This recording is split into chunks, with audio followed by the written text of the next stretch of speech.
Oh, yeah. Hey! Can you dig it?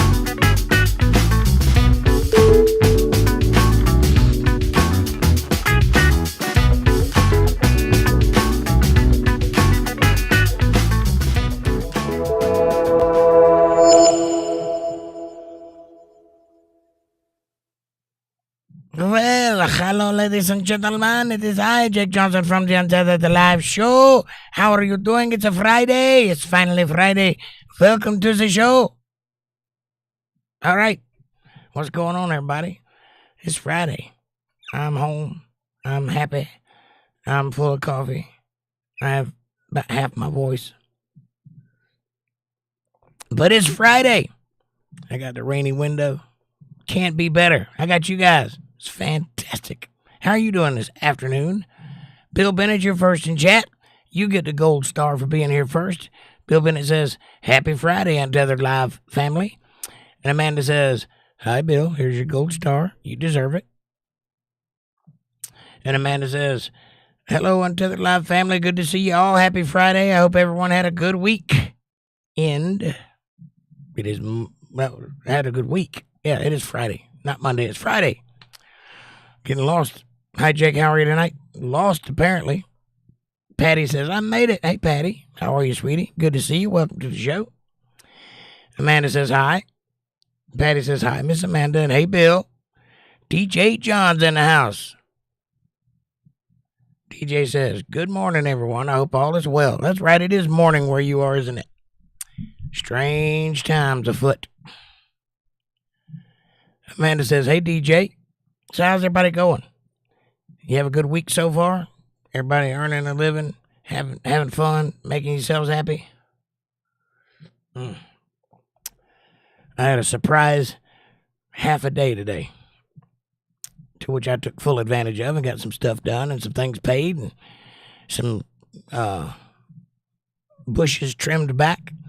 And I'm orchestrating a plan for my rose bush. I don't know if I've told you about my rose bush before, but I've got a very big white rose bush out front. Makes white roses prettiest thing you ever saw. Big white roses. Anyway, it has come back to life from a near-death blow. And I've got some trees and some other briars growing around in that area. And I'm going to trim it all back so that the rose bush can get maximum suction from the ground, and then I'm going to put a trellis out there so that the rose bush has something to grow on, because right now it's kind of leaning over. It's a pretty big rose bush. I mean, if you saw it, you wouldn't believe it. But if you saw it 10 years ago, you really wouldn't believe it, because it was almost 20 feet tall. A rose bush, 20 feet tall, yes. Like a rose tree is what it was like. And it got cut down at the nub, level with the ground. I thought it would never come back, but it has come back. It's only taken 10 or 15 years, but here we are. DJ John says, it's Saturday, is it? That's Friday here. Still Friday. It's 8:35 on a Friday night. Amanda says, LOL, I know what day it is, silly. Yeah, but I don't. That's the problem. I'm getting lost in my own words. It happens. When you do 5 shows a week and work a full-time job, days kind of run together. DJ is our future now. Oh, snap. Patty says, Friday, people, Wet Willie. I can't.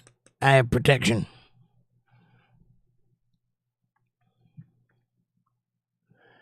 Wet Willie must be a band or something. I don't recognize the name. Unless you're talking about Willie Nelson in a pond. Weekend Wet Willie. I hear you. Speaking of Wet Willie, I am hot. I'm burning up in here. I feel like it's 90 degrees in my little studio. Probably is. I still ain't cooled off from being outside for 10 minutes. I went out and trimmed some hedges. Not much, just a little bit. Little spot right here by the clothesline area.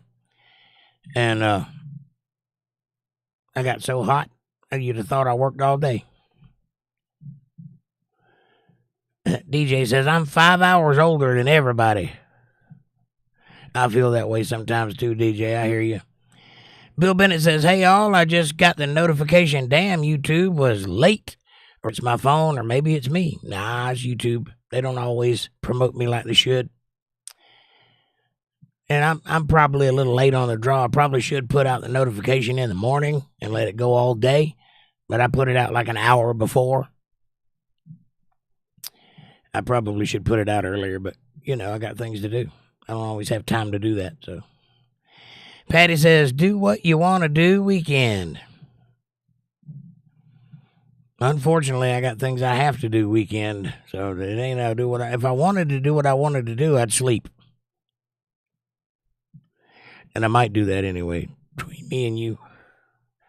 But I got things I have to get done. I got all my tools laid out and ready to go to work. I just ain't go to work yet. But I'll get there. It takes a while to get this old engine running.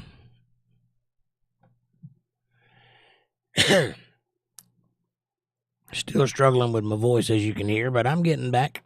I've been sleeping with a vaporizer on every night. That helps. And various objects in there to steam up the room.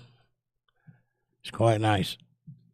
I wish I'd have knew about that thing many years ago. I would have been hovering over it, put a towel over my head, and just breathe in that stuff.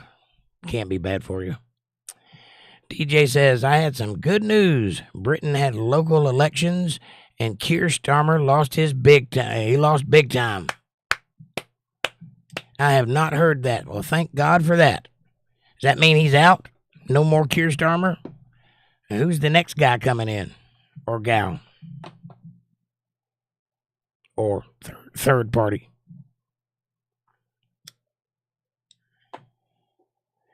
I'm just saying, you never know these days. It could be anything. I don't put anything past people anymore. They have jumped the shark, metaphorically speaking.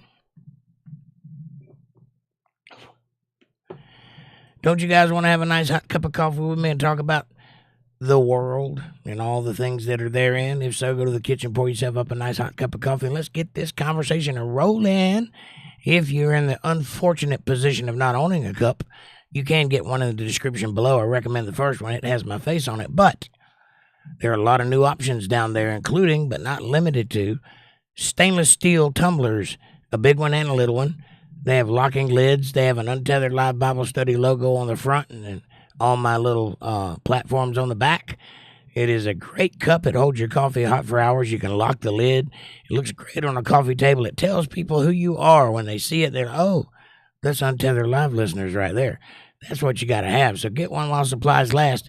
Also, like, subscribe, share, support, join, and super chats are available in the chat box if you want to show a little bit of love. You want to throw a little clang-a-lang in my direction. You want to... You can do that right over there, or hit that CashApp $JakeJohnsonband, which is much appreciated and very much useful. And one more thing. If you'd like to have a place to hang out with one another outside of YouTube, outside of the oppressive censorship of their little fingers and me having to misread everything you have up there, you can do that over at facebook.com/UntetheredLiveFamily. The link is in the chat. It's all one word. It's a great place to share pictures, videos, texts, and chats and get to know one another and hang out outside of all of this. So go check that out, and I appreciate it very much. And back to you. Patty says, I keep a nebulizer with a tea tree going. I hear you. I want one of those breathing treatment things they put the little capsule in and it blows smoke in your lungs. I don't know what's in it, but it seems to help a lot. Break that stuff up inside your lungs, and I need that. I just don't know where to get one. I guess you got to have a doctor prescribe one, but I hadn't got that far yet. Patty says, not a nebulizer, but an infusion. Okay. A nebulizer is the thing I'm talking about, right? So, looks like a breathing treatment, because that's what it is. DJ says, no, but Reform Party have a lead, and Nigel Farage is in 3 years might be the new prime minister.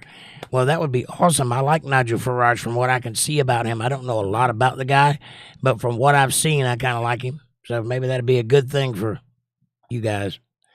Fab Daddy says, happy Friday. The jasmine growing smells wonderful. Well, thank you, Fab Daddy. Have you been in my yard? I happen to have some jasmine right outside my window. You can't smell it very well for all the other smells in the yard, but that one has a good one. And big white lush roses with a beautiful rosy smell. And several other smelly things in the yard. How big are your jasmines? Do you have a whole bush or just a little bit here and there? I just have a little bit. It's mixed in with another bush that I have out there, but I don't know what the other bush is. How are you, Fab? Good to see you. Amanda says hi.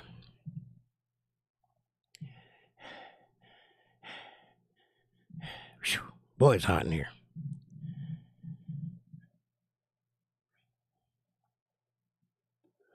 Fab says, I got a wall of shrubbery. Nice. I used to have a wall of shrubbery down my driveway, but I just let it go and it grew, and now I've got a wall of trees that look like shrubbery. And I'm scared to cut them off at the nub and let them grow again because the roots have gotten so big. I'm scared they won't shrub up again. But I've been thinking about doing something. I might have to pull them all up and plant new shrubs. I don't know. But they've gotten way taller than me now, so that trimming them into little squares ain't going to do it anymore. As long as I kept them trimmed, they'd stayed like that. But when I let them go for a couple of years, they just shot up. DJ says, when I open my window, all I smell is pig shit across my road is a pig farm. Oh, that's horrible. I know what that smells like because we got a pig farm down the road and it wafts this way every now and then. It's not pleasant.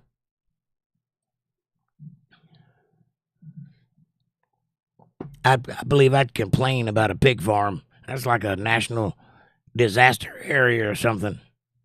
Environmental disaster area.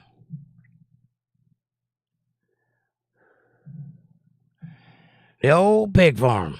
Yeah. That'll make all your food taste bad, won't it?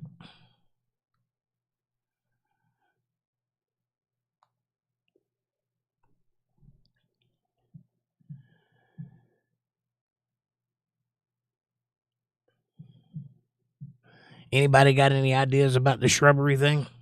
If they've gotten too big, can you cut them off at the nub and they start over? Or is it too late? Paper mills and pig farms just stink. Yes, I used to live in a town that had a paper mill, and all you smelled was paper mill. It smells like a rotten fart. But you believe it or not, you get nose deaf to it after a while, and you don't even smell it anymore. It won't get hay fever, says DJ, right? Right on.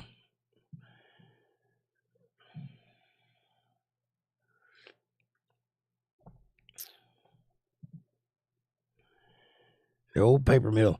My dad used to work at that paper mill there in South Carolina in Georgetown. And it's right over the bridge. And we live right in a little trailer park right down at the foot of the bridge. All you can smell. It smells like money, says Patty. Definitely.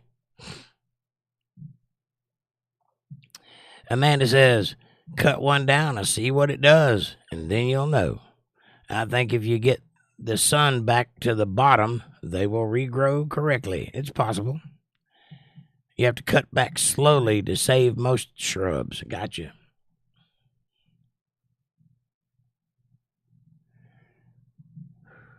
Well,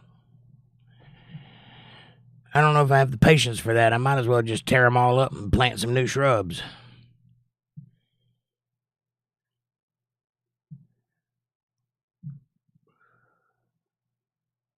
That might be the best thing to do. I don't know. I'm not a very green thumby type person. I don't even want shrubs, but I don't want a bare driveway either. So, I mean, I like having the privacy because it pretty much blocks my yard off from view of the road.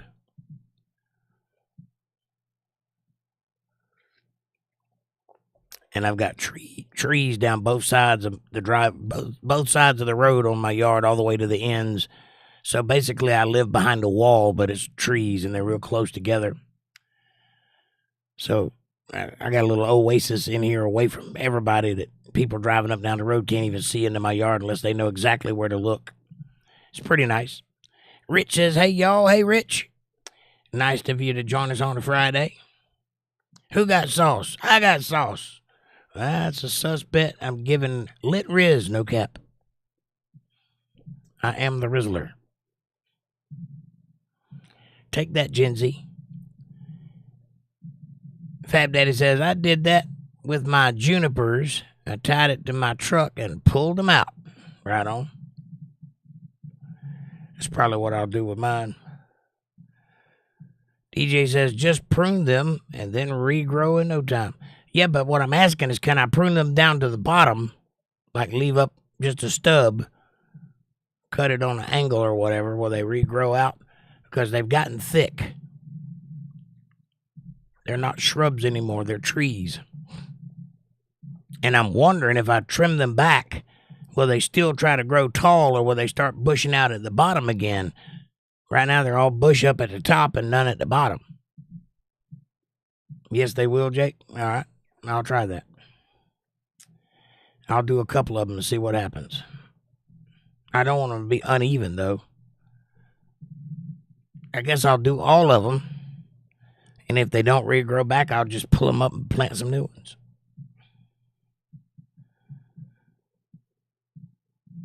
Just go down the line with my chainsaw and just cut them off at the knee. Better. Amanda says, no, don't pull them out. I like them. We can trim them and see what happens. That's what I said. I just said that. Rich says, I got yard work tomorrow morning before a week of rain, moving and spreading fertilizer. Ugh, that's not too bad.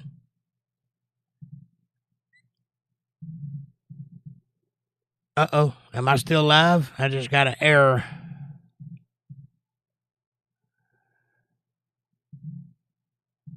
Hello? I'm still live? Okay, I'll just keep going like I'm live then. I don't know what the error is all about. Open stats. I just lost it. There we go. I'm back. Still live, says Fab Daddy. Rich says, you good. Thank you.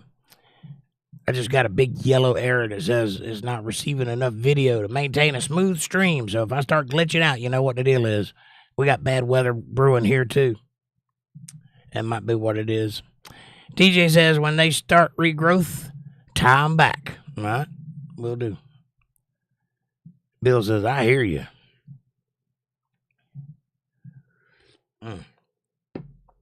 It is a lovely Friday, though. Nice and warm all day. No clouds in the sky. I don't know why it's threatening to rain now. It's been beautiful all day. I guess it's time. Rich says, question. Does it matter at all to non-Catholics what kind of person is chosen to be Pope? I could care less. Yeah. It's not going to affect my life in the slightest bit. At the very least, I'll just have to listen to another guy be all papally every now and then when the Pope is mentioned. He didn't come to my town or anything, so. I think if you're a Catholic church, it's probably smart to collect a Pope that everybody likes. Probably don't mess with any more Nazis. That might be a bad thing. More John Paul kind. But I don't really know enough about it to hazard opinions.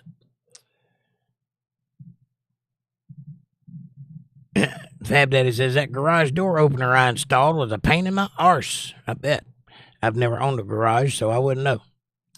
Patty says, bad weather just left north of Chattanooga, heading east. 10-4. It's heading this way, I know it. I knew it before anybody said anything because the old shoulder don't ever lie, but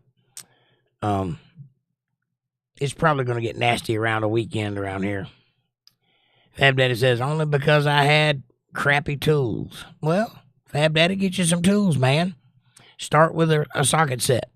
Buy you a nice socket set with both metric and imperial. And then buy you a wrench set for the next week or two. Buy you a hammer, buy a level, a tape measure. Little things. A screwdriver. Before you know it, you'll have a whole toolbox full of shit. Every time you do a job, go buy the tool that you need for that job. Put it in your toolbox. That's how I built all my tools up. Now I got a gang box full of tools and 2 or 3 toolboxes full of tools. You just got to keep picking stuff up. Go to the flea market, buy tools for cheap. Then you won't have crappy tools.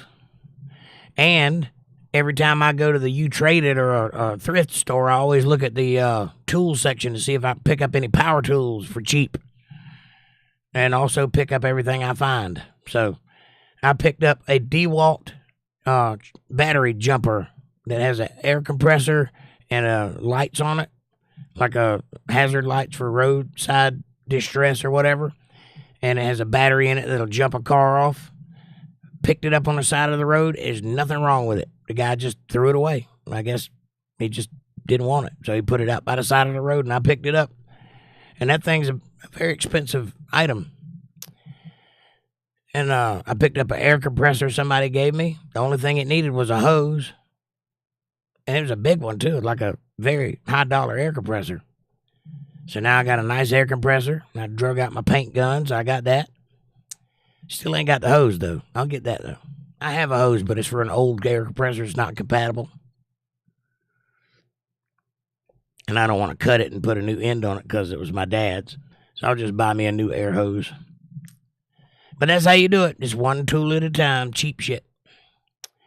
Rich says, I just wondered how he would impact Christianity in general. After all, we're here to try to save as many souls as possible, right? Absolutely. It is your job as a Christian to always be prepared to answer a question if asked. It is not your job to save people. That's God's job, and he's good at it. All you have to do is be willing to testify on his behalf if asked.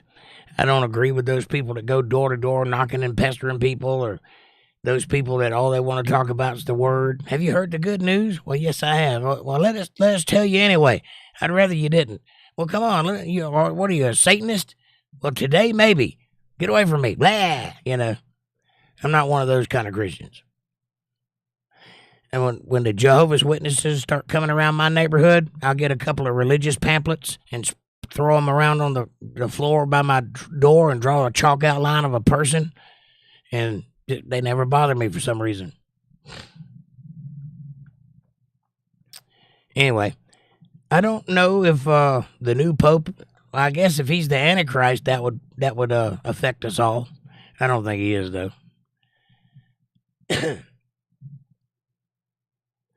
I think basically the only people that are going to be affected by that are Catholic people. Nobody else seems to care. They tend to stay to themselves. Since the Inquisition, they've been kind of indoor cats, if you know what I'm saying.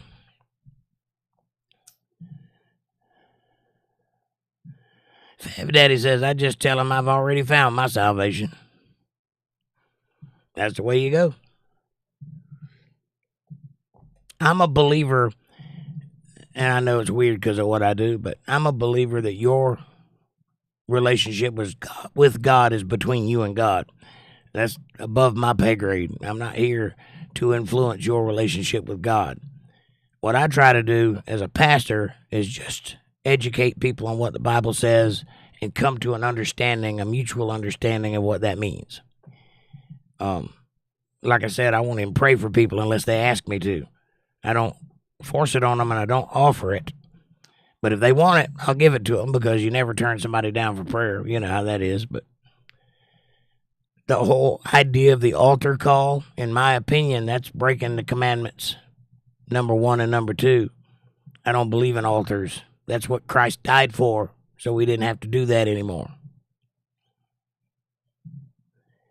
So when I see people that do sacrifices, whether it be what they call it or not. You know, there's a certain group of people that have been sacrificing to Moloch for a long time, and he's a very happy deity right now. You know who I'm talking about, I think. I don't like that either. But DJ says, I had a handwritten letter in my post box yesterday from the Jehovah's Witnesses saying about dying with no name. Got freaked out. Well, you have a name. Your name is John, so you're good. Don't listen to the Jehovah's Witnesses. They worship angels. Don't believe me? Go look into the Watchtower documentaries and such. Listen to what they got to say for a minute, and you'll see they're not up to par either. I don't know how so many different religious groups came to be. They seem to be people's opinions or wishful thinking about what they want the world to be like. And that's not what the Bible says at all. Their name's strange. Yeah. That's kind of weird. I don't want to be renamed by a person. If you know, there's 3 times or so in the Bible that God renamed a person for a specific reason. The letter in Hebrew means something. It's like Abram got turned into Abraham because the H, the ha sound, is the breath of God. So he basically blessed him with his namesake. Peter to Simon to Peter. Peter means rock, Petra. Things like that. And I believe God has a reason for that he would change somebody's name or keep it the same. You know, whatever his reason is, I don't know. He doesn't go into it in the Bible as to why he may do that. I don't think it's people's job to do that. And I imagine your spirit has an identity in heaven just like your body does here. But I think for most people, it's the same identity. I don't know. I'm just guessing at that. But I certainly don't want no person that's lived the same life I have relatively telling me how I should treat my spirit. You know, I think God tells you what you need to do between him and you. Fab Daddy says, call me anything you want, but never late for dinner. What'd you have for dinner tonight? I had some kind of hamburger and rice thingy. It's good.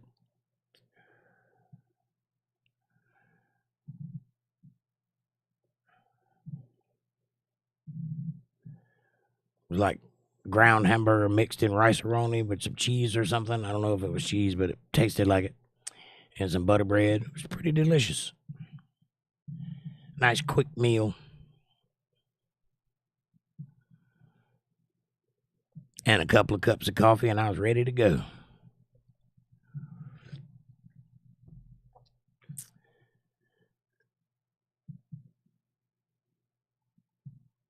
What happens if you get called for late for dinner? You get upset?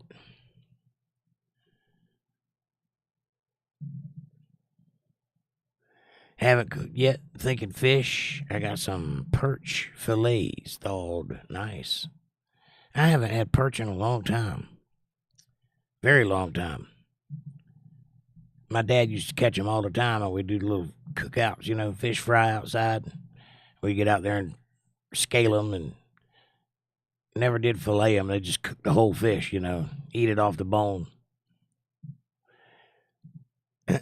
DJ said it had spaghetti, bologna with garlic bread. Oh, bolognese. Sorry, bolognese. What is spaghetti bolognese? Sounds like you eat spaghetti out of a bowl with mayonnaise in it.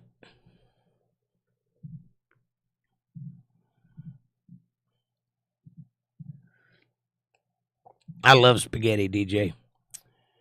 I'm a spaghetti feller. Do you mix the meat sauce in the spaghetti, or are you one of those noodles and then the meat sauce on top?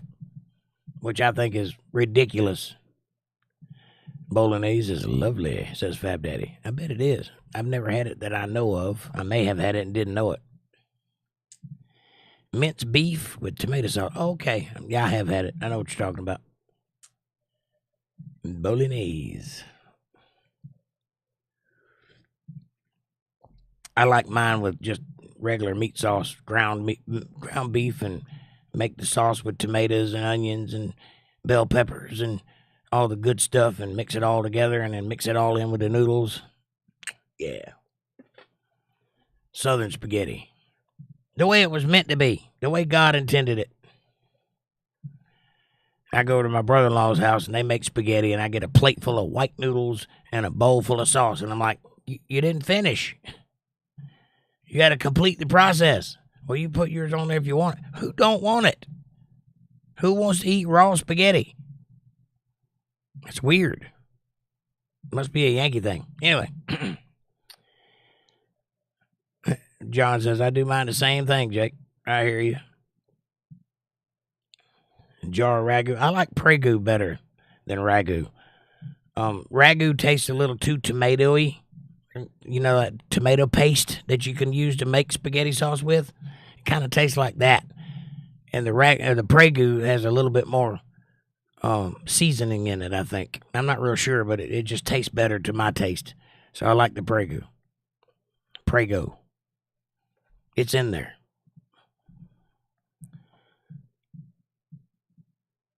And I use that. I can make spaghetti sauce from scratch, but the Prego is so easy. You just dump it into the meat sauce and add some onions, and you're done. I can make it from scratch, but that just takes too much time. I wouldn't do that unless I was like cooking a real meal for a family, you know. I might go all out and do that, but just for me and the lady, Prego, go for it. Rich says, have you heard of Kenneth Copeland? Oh, yes. I'm quite familiar with Kenneth Copeland. He's an evangelical pastor with a net worth of $760 million. God has blessed him, huh? It wasn't God, buddy. Look at that guy's face. That guy's a snake if there ever was one. God did not bless that man. Somebody did, but it wasn't God. Promise. God's people come a little more humble than that.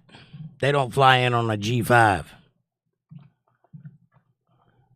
One of about 3, if I remember correctly.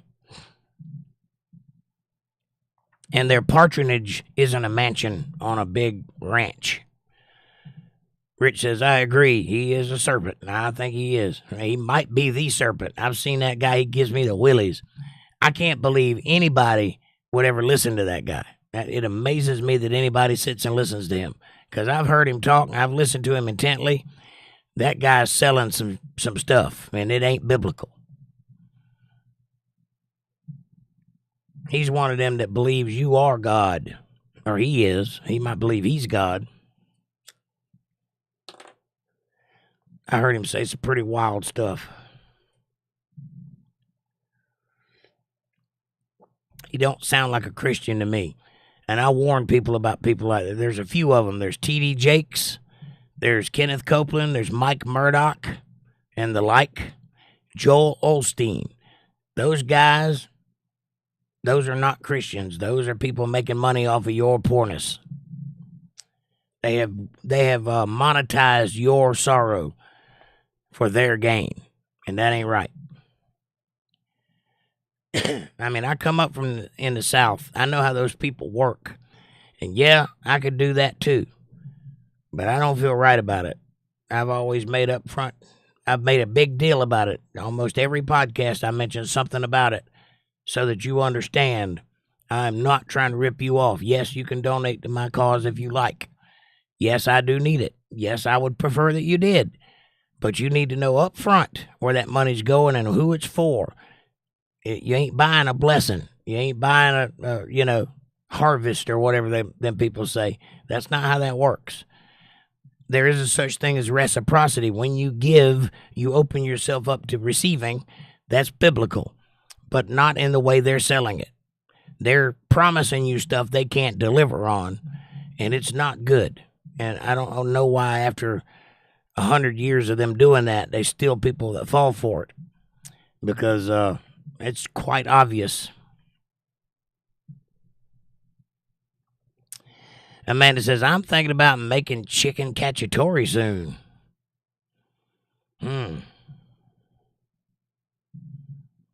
Is that where you chase the chicken around till you catch it? Throw it in a pot?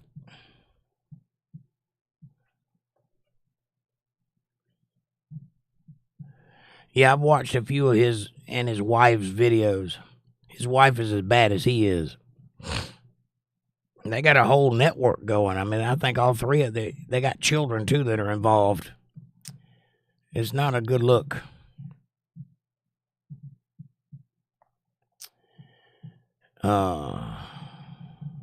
Amanda says, I think you will like it. I probably will.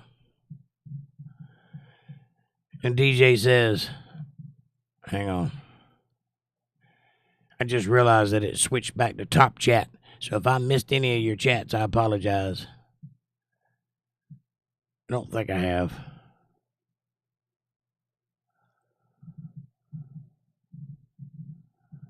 Nope.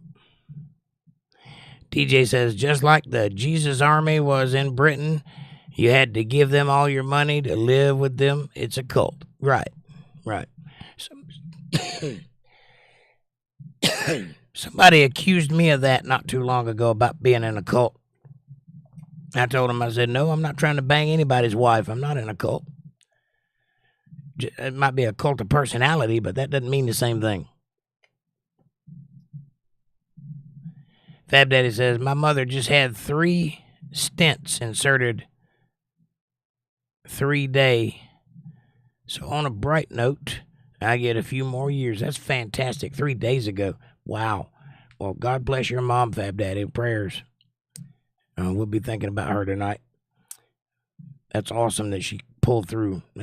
I remember when my family was going through that. It is not fun. So God bless you and her. And why aren't you over by her side? 3 days ago, you need to be taking care of that woman. Did you spend a lot of time at the hospital? DJ says, fantastic, Fab. And Amanda says, prayers for her, Fab. Rich says, prayers. Amen. She has her man. Oh, I hear you. I hear you, Fab.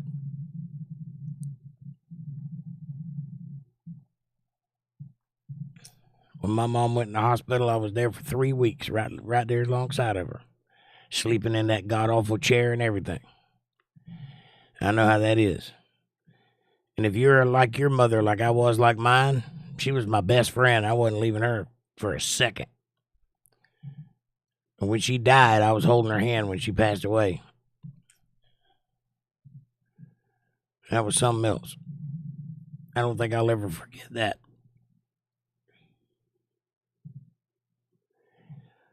But it's fantastic. Modern medicine is wonderful these days. They can add a lot of quality of life to you in those days. And she'll probably feel like a spring chicken once she heals up if she's got her full, circulation back.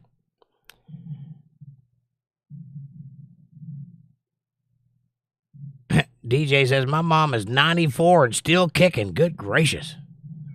God bless your mom. 94. Wow. Is she still all there? Is she still driving and whatnot? Fab Daddy says she is home from the hospital, released the day after the stents. They did it endoscopic through her femoral arteries. Yeah, they can do that pretty easy these days. I don't know exactly. I think they did bypasses on my dad, but they cracked his chest open and everything. But they did all of everything you could do. I think there's 4 arteries that they bypass. They did all of his. 2 little ones and 2 big ones. I think that's how that works. Anyway, he was not a happy camper when he woke up. But about a week later, when he started healing, he had so much energy. He was like a 12-year-old boy out there running around. I guess it really takes it out of you when your arteries start getting clogged up.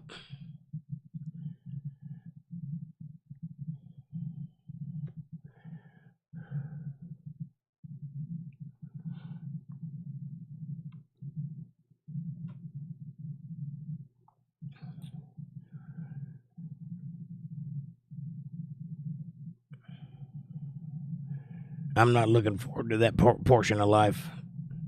Yes, she still cracks the whip at me. So, yes, says DJ. What a damn woman. That's fantastic. You need to take that woman to lunch or something. Show her you appreciate her. I would give anything to have my mom by my side right now. We fought like cats and dogs, me and her. If you didn't know us, you'd think we hated each other, but we did not. It was just the way we communicated. It's the reason I am the way that I am. She was like the thing I sharpened my teeth on, you know. She kept me sharp, and she was smart, so she could argue, you know. And it's our favorite thing to do is argue. We'd argue all day long about anything, you know. Usually something deep and unimportant to anybody else, you know. People ask, why are y'all arguing about that? Just let it go. You can't let it go. It's an argument. One of us is going to win, and I enjoy telling them who they are.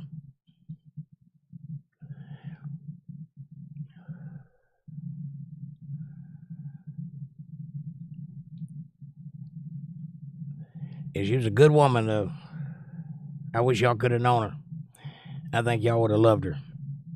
Fiery redhead. My dad, on the other hand, not so much. Just an old drunk. And when she went into her phase when she was dying, he was nowhere to be found. He stayed out in that barn 24/7. Like he was scared of it, you know. I kind of felt sorry for him because he didn't know how to handle that. But pretty much left me to handle it all. And when both of them died, I'm the one that put them in the ground. I did the service and everything. I dug the hole for one of them.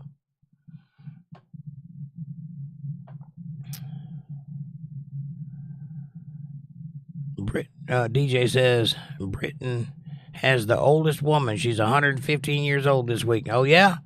Have you paid attention to our Social Security logs? We have a 300-year-old person in our country still drawing Social Security. 300. Can you believe it?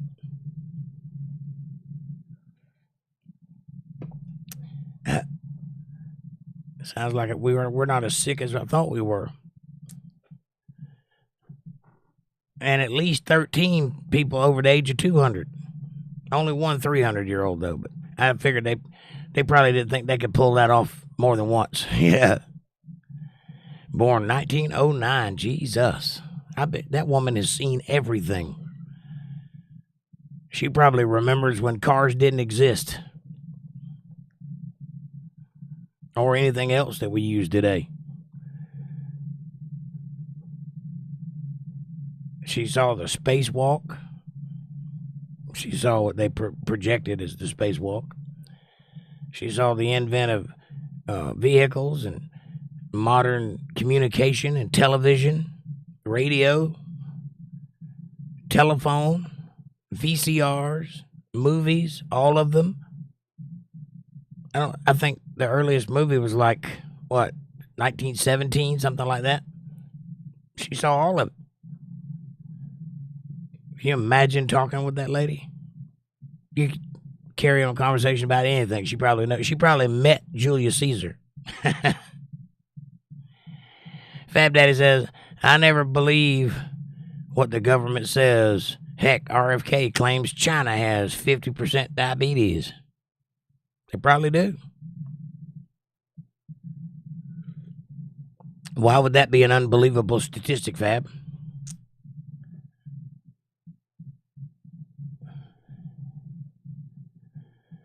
I got you.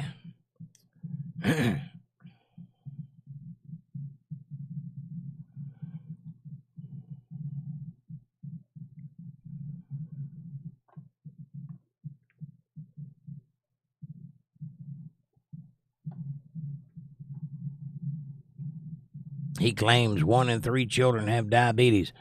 They probably do. Have you looked around lately? A lot of fat kids these days. I don't think the number is 1 in 3, but it's probably pretty high. All false. Now, how do you know they're false, Fab Daddy? You're saying stuff, but what is your evidence that they're false? How do you know that 1 in 3 children don't have diabetes? By what statistic are you drawing that? I think you might be judging somebody harshly. Why would you not want to eat better food? Which is what he's angling for.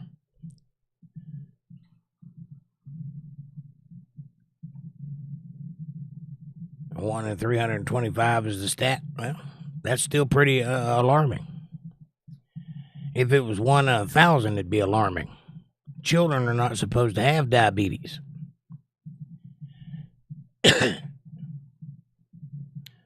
And I didn't hear him say 1 in 3 children, so how do I know that you're not making up the statistic that you're arguing?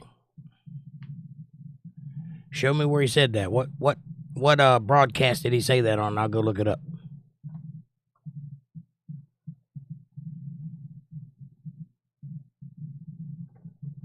I'll wait. We need to get to the bottom of this right now. If he's a liar, we want to know about it. And we keep that yellow dye number 5 in my cornflakes. It was pretty recently. Yeah, but where? I don't care when it happened. Where did it happen? Where can I look it up that he said that?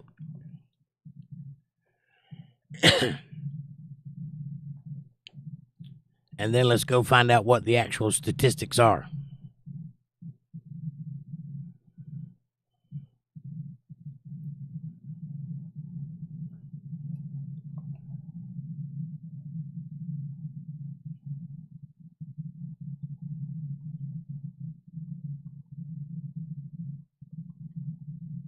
Let's find out.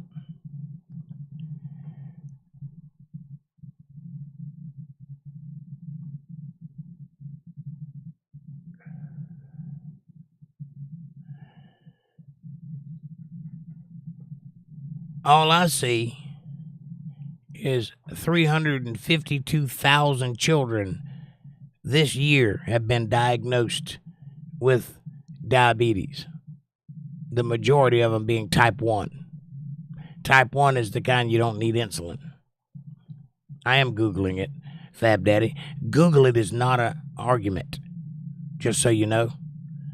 For future reference, if you're going to talk about something, Google it is not how you proceed with an argument. That doesn't help your case. That makes you sound dumb. Don't do that.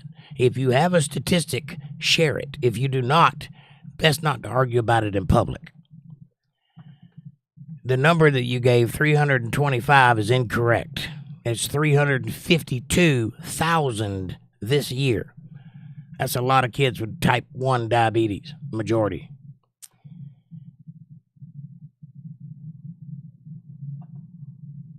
DJ says Britain has the fattest people in the whole of Europe. Too many pies and kebabs and beer. Right on. And Amanda says, yes, childhood diabetes, including both type 1 and type 2, is on the rise in China, with a significant increase in type 2 diabetes. That's the kind that you need insulin. That's when your pancreas shuts down. In recent years, the prevalence of type 2 diabetes in children, and that was just in America, by the way, that 352,000. Fab Daddy says, I didn't just come to argue, I just don't trust the government. Well, you brought it up, so you did just come to argue. And I'm just telling you, the best way to have an argument is to have a point. If you don't have a point, I don't trust, this is not a point. I don't trust the government either. We agree on that. That being said, I haven't seen RFK do anything, and I mean anything, that I disagreed with thus far. I don't agree with his politics, by the way, just so you know. I don't think he would have been good as a president or in any other job, but in this particular field, he especially excels because that's been his lifelong passion. Started with the vaccine investigations back when he was injured. That's why he talks like he does, in case you didn't know. Vaccines did that. And it also did it to Katharine Hepburn, and a couple of other people had the same reaction. So it became a serious problem to him, and he spent a great deal of his time studying health and that sort of thing. So I haven't seen him do anything that I would consider alarming. He's right there doing exactly what he's preached all along, which is fine. The largest majority of America voted for that to happen. So whether you agree with it or not, Really doesn't matter. It's happening. Here's the thing, though. We can have a good conversation about it, and I welcome that. What I don't welcome is feelings. I don't care about your feelings. I don't care that it bothers you. If you have an argument, present it, and I'll either win or lose that argument. But Google it is not a good way to do it. I never said that to you once, have I?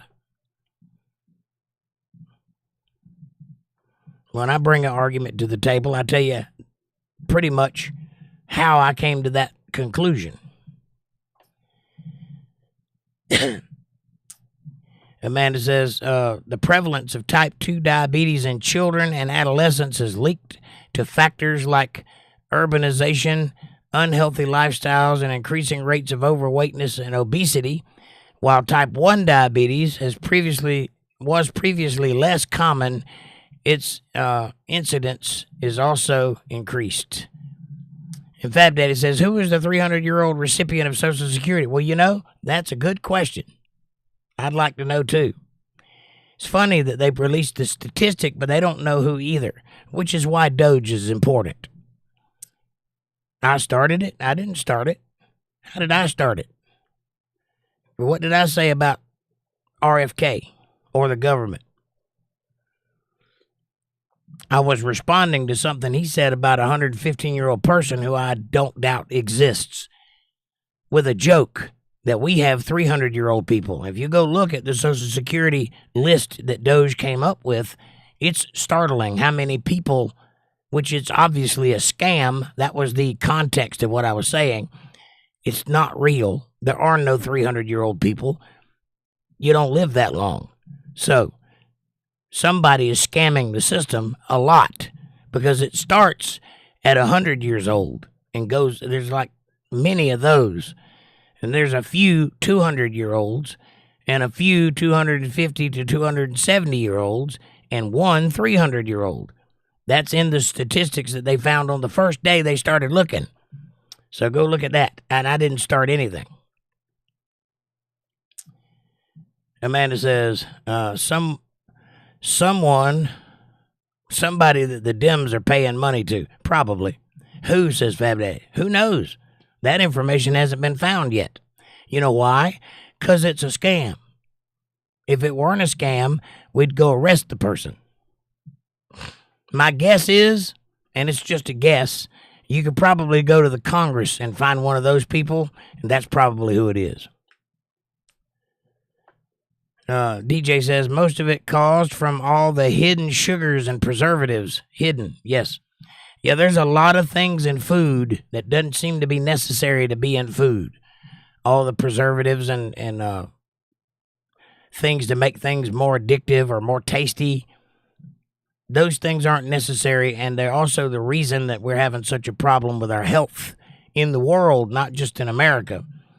It's a big problem. It's been going on since the 80s, and quite frankly, I'm glad somebody's doing something about it. Even if it's an overreach, at least it's something. At least somebody's attempting to clean the food up, which has not been on the conversation table for a very long time, since the food pyramid, which was completely upside down and also a scam. And DJ says, I knew what you meant, Jake. Right. Yeah, it's just totally a fabricated thing. And I believe in the 150-year-old lady, and that lady's probably amazing to talk to. Fab Daddy says, again, I don't believe the government numbers, especially Doge. Why? What has Doge done to make you think that they're being distrustworthy? I don't believe it either, because I don't have any vested interest in it. But if I were to look, I'd say there's probably a lot of that going on. Patty says, somebody got busted with the Social Security thing. I haven't heard about it yet. Who got busted, do you know? And Amanda says, and China eats a lot of pasta, rice, and pastries, which all turn to sugar, so it makes sense. Right. Their diet is not especially good. If you think about what starch does to the body, and 90% of their diet is starch-based, and the rest of it sugar-based, and very little bit of meat, they're not eating very well over there. It doesn't surprise me at all that they all have diabetes.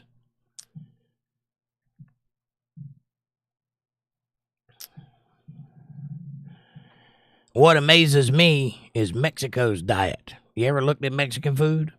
It's like 4 ingredients, and they do all kinds of things with those 4 ingredients. I'm just saying dollars don't add up, right, Patty?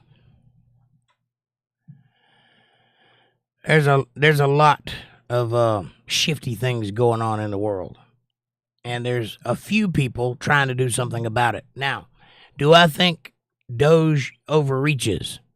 It's possible that that's an overreaction to the problem. It's possible that RFK will go too far in his endeavor to clean up everything. Might get quite militant, might, ban all kinds of stuff from being used. That being said, the pendulum always swings. And if it's an overreach here, I'd say it's high time for that overreach because they've been reaching too far on the left for a long time. So I'd like to see anything happen. DJ says, plus China uses peanut oil a lot. Any kind of seed oil is really bad for you. I can't believe we're allowed to eat that, and high fructose corn syrup is really bad for you, which most all of our sugars have been replaced with in this country. If you don't believe that, just look at the packages of everything you eat and everything you drink, and you will find some form of high fructose corn syrup in it, mostly, or some kind of corn, period. We use corn for a lot of things, and it's not good for you. Corn's not even a real vegetable. We invented corn. Real corn is about that big and grows wild in grass. Somebody took that and crossbred it with something else and got maize, which is what the Indians used to eat, which is a better form of corn because it's got less sugars in it. But then we invented, in the modern times, sweet corn by crossbreeding. And now we have this corn that, by the way, if you go out to a cornfield and pluck the corn off of it and just eat it, it'll make you sick to your stomach because it's got all kinds of stuff in it that is unedible. It's poison. They have to process it and clean it before they can sell it.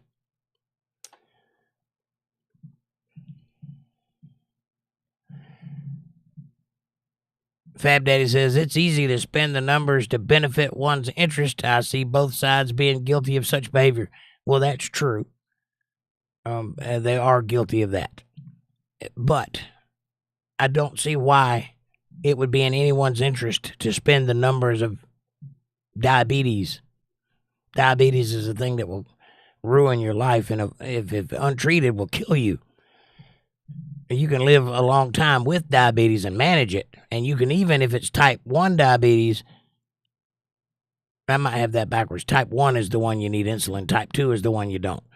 Anyway, one of them you can work yourself out of by getting healthy again and doing exercise and changing your diet. But if you got the other one, it's too late. Your pancreas is shutting down. I had those flip-flopped. It's type 1 that needs the insulin. But yeah, many politicians, especially on the left, but not excluding the right, do fudge lots and lots of numbers, especially poll numbers and things like that. Those kind of numbers, yes, they fudge those to benefit their sides. But statistics are just statistics. Some of them are right and some of them are wrong. But they got it from an honest source.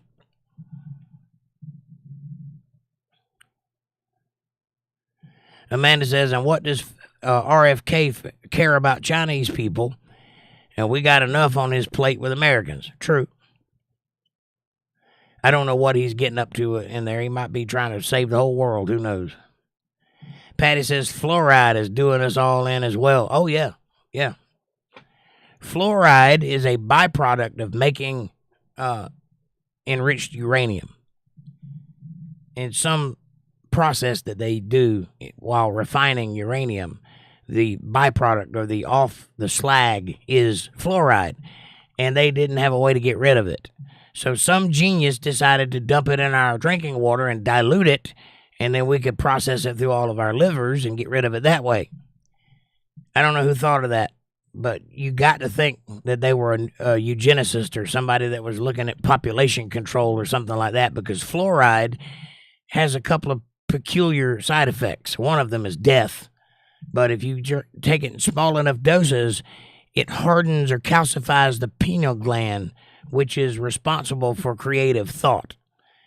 And basically, it dulls you down and makes you a nice little boy. Think about that. It's as bad as lithium. Fab Daddy says, I found out the short with RFK put falsehoods out. It is Last Week Tonight starring John Oliver. Okay. No, enough said. So basically what you're saying is I can't win an argument with you because you're listening to liars to start with, so your information is faulty and you believe it, which means I can't change your mind. Fine. John Oliver is the worst source on television for news. You should not listen to that guy at all. DJ says, you better use corn for cornhole. It's more healthy for you. For cornhole? It's healthy for you to throw corn in a cornhole tournament? I don't know if you're aware of this, but cornhole is a sport in America. I don't know what you mean by that, though. Patty says antidepressants are loaded with fluoride. Yes, because it's the same thing as lithium. It's just a little different. But it has the same effect, is what I'm saying. Dumb them down. That's right. That's what fluoride will do for you. It'll dumb you down and make you compliant so you don't argue as much. It's probably why we have so many Democrats against their own interests. Like arguing with people that are trying to make food healthier. Yeah, how dare you do that? How dare you get rid of all this wasteful spending and ridiculous support for causes that have nothing to do with us in other countries? How dare you stop that? I tell you what we'll do. We'll go key each other's cars because we hadn't figured out the Republicans don't largely drive Teslas. They like SUVs. Smart. Patty says, and overweight. Oh, yeah. Rich says, John Oliver for news? Isn't he the British comedian? Yeah, he's a British comedian, all right, but he's an ideologue, and he toes that left-wing line. He's a radical left-wing woke individual, and he presents his news as such. And I like John Oliver, but to believe anything that guy's got to say, not a smart move. Yeah, corn doesn't break down. That's why it's still in your poop. Right. It's really bad for you. And I love corn, by the way. I eat corn any chance I get. But I'm smart enough to know that it is not good for me. It's not a good vegetable. If you want to eat a good vegetable, eat green stuff like broccoli or, kale or spinach or mustard greens or collard greens, Brussels sprouts, cabbage, things like that. Those things are good for you. Some peas are good for you. Beans are good for you. A lot of good vegetables.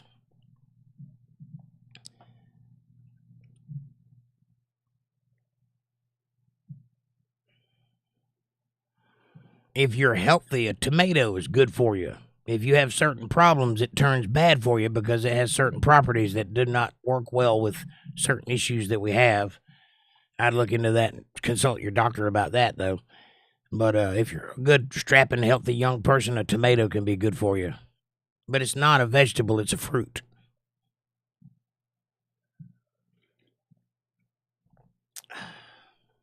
Cucumbers are good for you. Lime is good for you. Amanda says, yummy broccoli. Right on. I like broccoli. Cauliflower. I don't care for cauliflower, but it's good for you. Rich says, yeah, but that sweet corn smothered in butter and salt in the backyard cookout, not much better tasting. That's a fact. Corn is very good, but it's not good for you. Fab Daddy says, I also use Bill Maher and The Daily Show for my news. You got the trifecta of nonsense news people. I like Bill Maher too, but he is a a smart man with blinders on. But he has come around in the last few years to a lot of things. I like watching his journey because he's leaning to the right. He don't want to admit it, but he is. Amanda says, right, Rich? I fry mine in butter and in a skillet. Nice. DJ says, I have a phobia of broccoli. Scares me. Why? How can broccoli scare you? What does it do? And I can tell you how to get over that fear.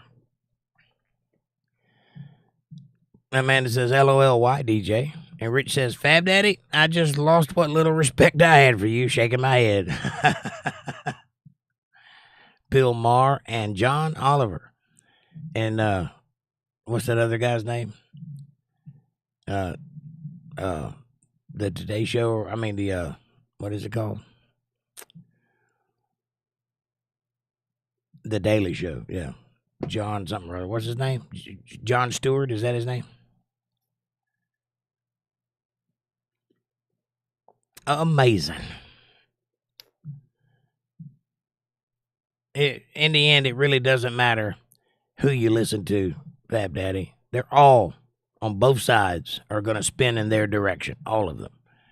The best thing you can do is hear topics and then go do the research yourself and see what you come up with.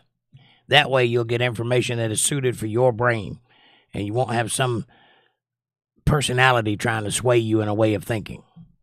That's the best thing to do. If you're going to listen to the news at all, just listen for the headlines and then go find out for yourself. Personally, I stopped listening to news when I found out that they were trying to curate the way that I think, only allowing me to hear certain topics, certain narrative pushing ideas, and steering me away from anybody that would question that. I caught on pretty quick, and I stay away from that sort of thing. Fab Day says, it's okay, Rich. I wasn't asking for respect. Patty says, Bill just will not let his pride get out of the way. Bill Maher, yeah.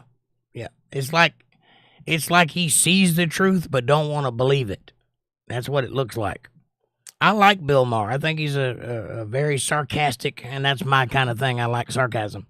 Very sarcastic, quick-witted, well-educated man who has completely missed the point of life in his attempt at trying to stay young. That's what I see. DJ says, it's the look of it. I get sweaty and I nearly pass out. Just a glimpse of it. Really? That's weird. I'd like to know why. Something caused you to feel that way. Take away his wrench. No, I can't do that. No, he earned that wrench fair and square. I don't care if he has a different opinion.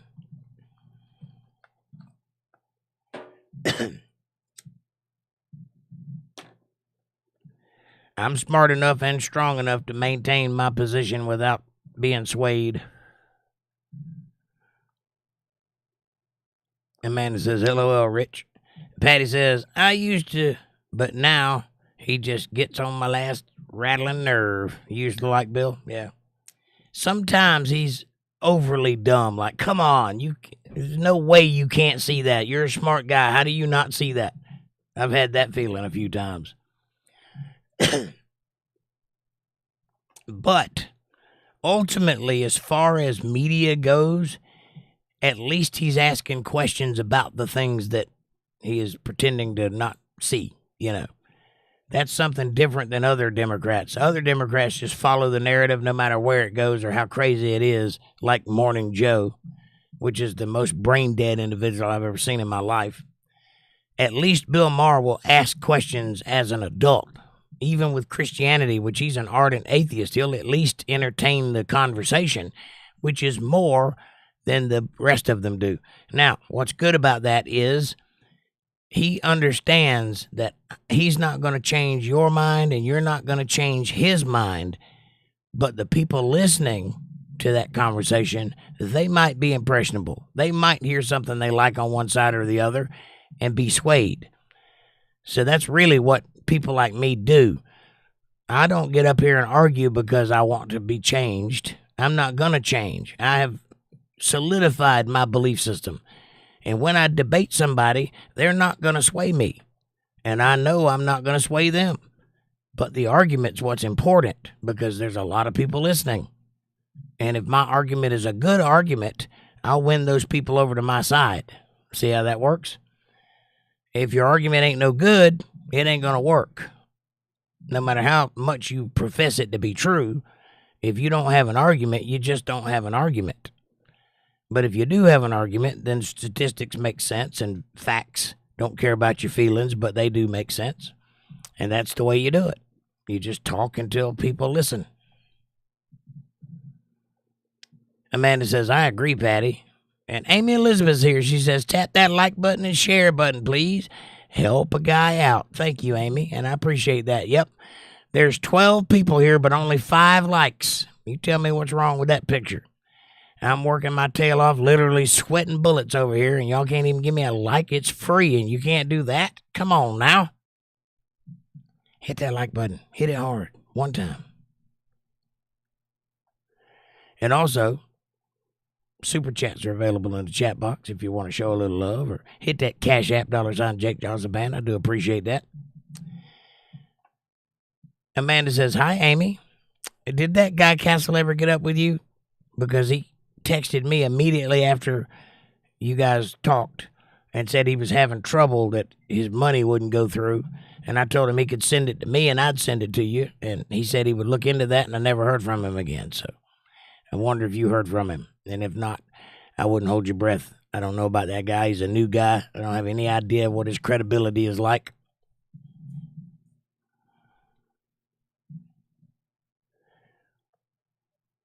But I hope that he was sincere, and I hope that he follows through with what he promised.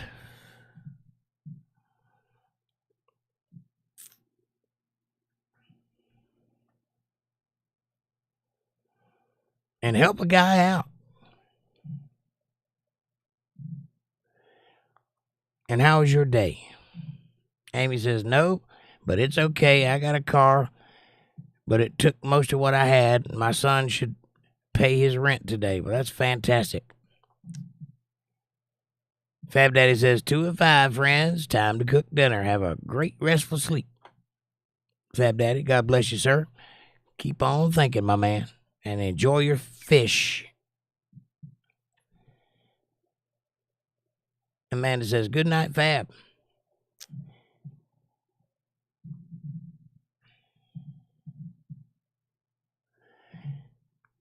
How was your day, Amy? And how do you like the new car?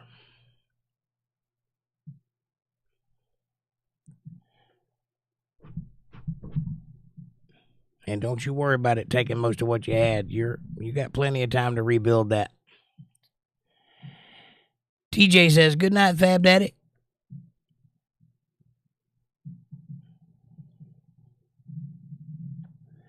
I know I was tickled when I got mine. I was long overdue for it. I've been riding that bike for so long through any kind of weather, rain and snow and freezing cold, and burning up. It was time for a vehicle. Amy says, new car is awesome. It's a Ford Edge 2013. It's got 149,000 miles on it. It's in mint condition. Awesome. I saw a picture of it on Facebook. Looked good. You did a good job. I'm proud of you. Chester Bon Jovial says, night, Dad. Good night. But talk to your mother. I'm not your dad. I might be your sister's, though. Amanda says, hi, Chester. Welcome.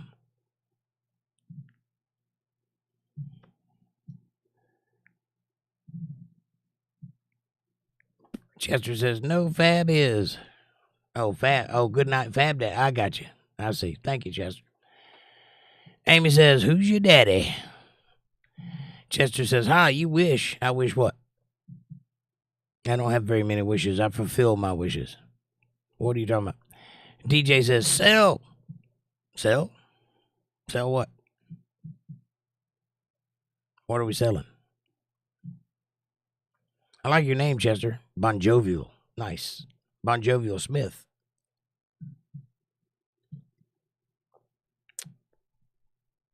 I was Bon Jovial once. Slippery, wet.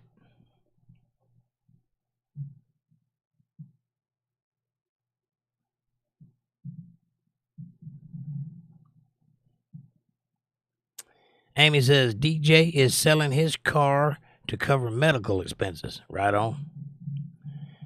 I hear you, brother. What do you have? If you want to put it up here, maybe somebody will be interested. I wish I had it. I'd buy it from you. I'm scraping by myself. DJ says, my Harley, I'm selling my Harley due to medical expenses. I got you. What kind of Harley do you have?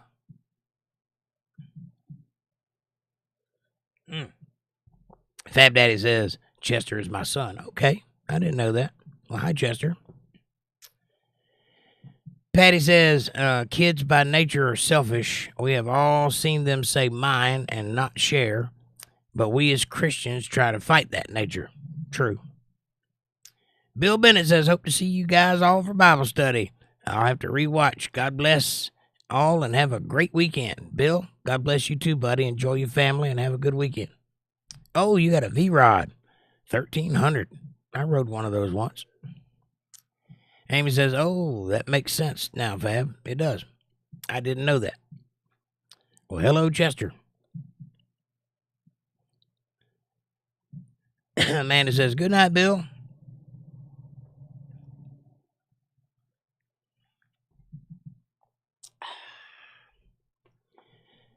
It has been an easy evening tonight.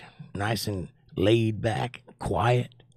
Kind of makes you sleepy. It's good sleeping weather. I might do that. I might get some sleep tonight. DJ says, good night, Bill. Patty says, good night, Bill. Bill. Fab Daddy says, I didn't recognize that name. He changed his YouTube name. That's something I can't get used to. I hear you. I didn't recognize it either. I believe I've met him before, though, hadn't I? Seems like you brought him in here before. Amy says, an hour and 10 minutes until my weekend starts. Amen, sister. Mine started at 8:30. That's Friday, Saturday, Sunday, Monday. Then I get Tuesday to sleep. My 4-day weekend.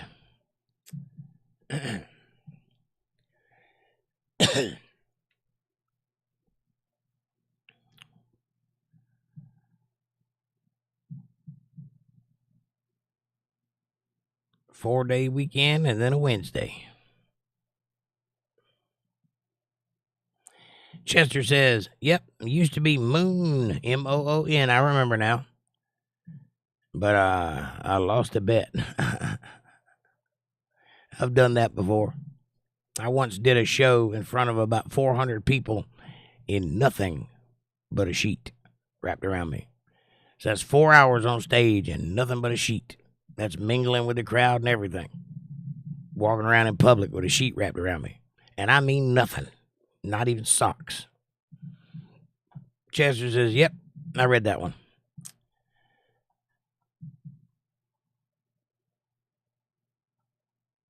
It was a breezy situation, for sure.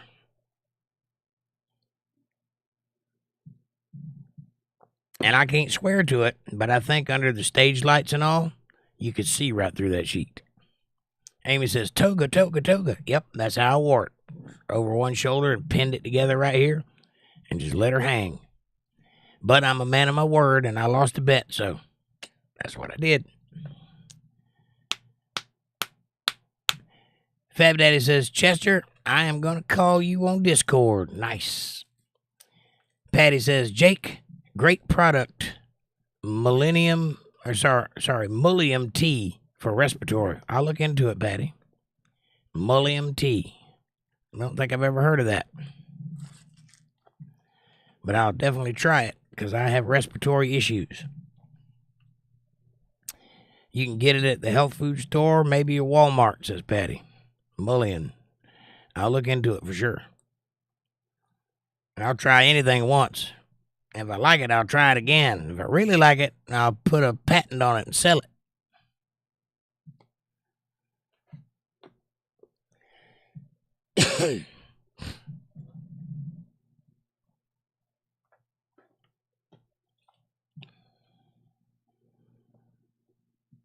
And when it comes to food, I'll eat anything that won't eat me first, and in some cases, I'll consider that.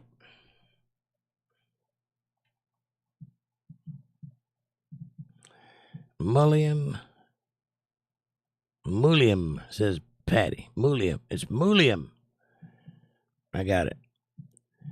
Chester says, I tuned in around the time you began the conversation of why it's important to argue from both sides on these YouTube channels for the listener. Makes me want to find a Democrat one now. I hear you. Well, your dad was talking. He's a Democrat. He's got strong beliefs. But there's some good ones out there.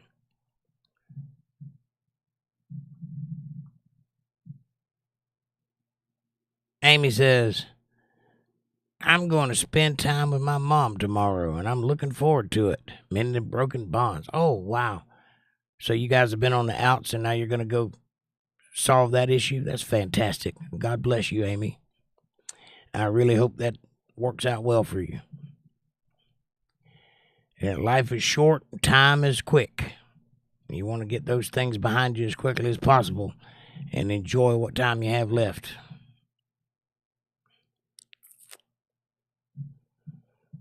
I know all about that situation. DJ says, I'm happy for you, Amy. Heart. I am too. I hope y'all have a great conversation. And Patty says, that is so great, Miss Amy. Do it. Here's a flower. Amy says, my mom is a lifelong Democrat and CNN watcher. I love her, though. Oh, you might have your work cut out for you then. Them CNN watchers are full up to here with what they think is right.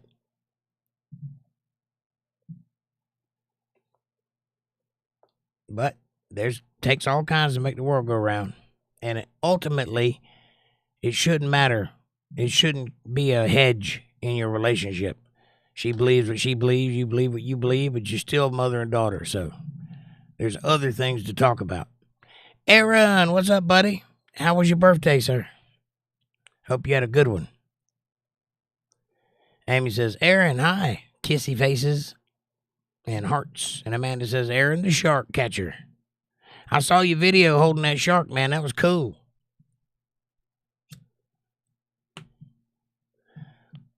Aaron says, excellent. I was hiding. Why are you hiding? You ain't got to hide. You're at home.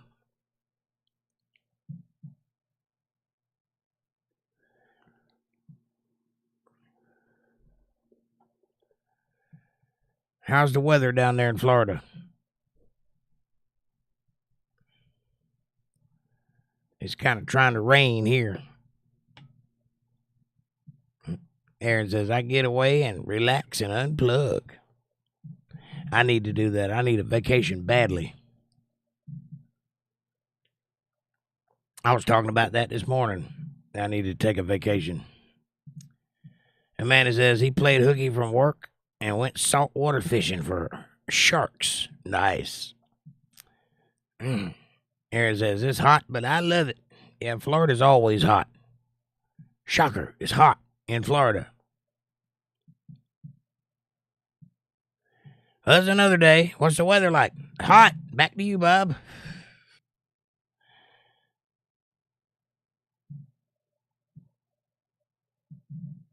Aaron says, LOL, I had it shook off. Scheduled off. You had a scheduled day off. Got it. Amanda says, oh, LOL. Well, I had a surprise day off today, too. How about that? I got to work this morning, and the boss man forgot to order something, and we didn't have anything else to do, so he said take the day off, so I did.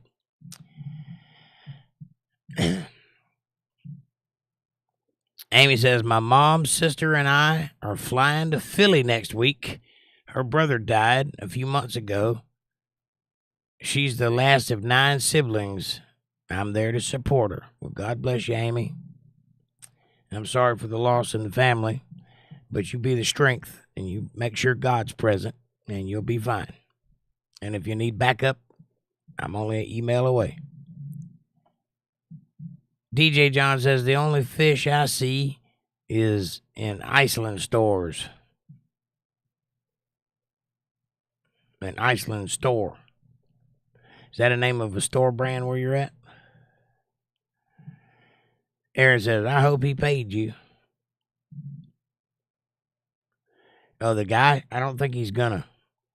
I think he is one of those people that says things they don't mean. It looks that way anyway. We'll see. I might be wrong about this. It might be premature judging or nervousness, but we'll see. Amanda says, too bad you didn't keep that shark, Aaron. I hear they're good eating. Well, all you got to do is go get you some imitation crab meat there at the Piggly Wiggly, and you'll be eating shark. And Patty says, support is everything for parents. And DJ says, yes, Jake, to the Iceland store thing. I got you. Well, it don't matter if you catch it or if you buy it. It's still fish. Aaron says, I've ate them before, but on my birthday, I showed him mercy. Right on. That was a baby shark, too. Amy says, shark steak is lean meat. Amanda says, LOL, right, Aaron? Aaron says, it was just a baby. Yep. And no Piggly Wigglies in Florida? Really? Is that true? Wow. I've been up here so long, it seems like Piggly Wiggly ought to be everywhere. It's a good store, though. I prefer it to Food Line. Aaron says, yeah, sucks. Amy says, not a typo. He is a young baby, and I'm old. I hear you.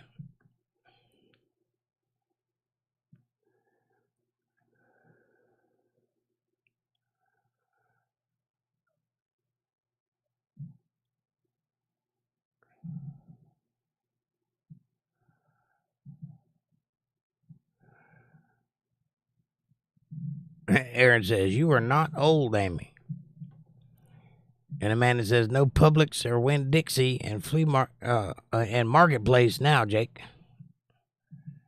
Publix, Winn-Dixie, and Marketplace. Yeah, I know about Publix, and that's a pretty good chain store. And Winn-Dixie's always been good, and that's a southern thing. That started in Georgia, moved down south. I don't think they have one here, and if they have, I hadn't seen one. And they got a thing here called Harris Teeter's. That's basically a Publix.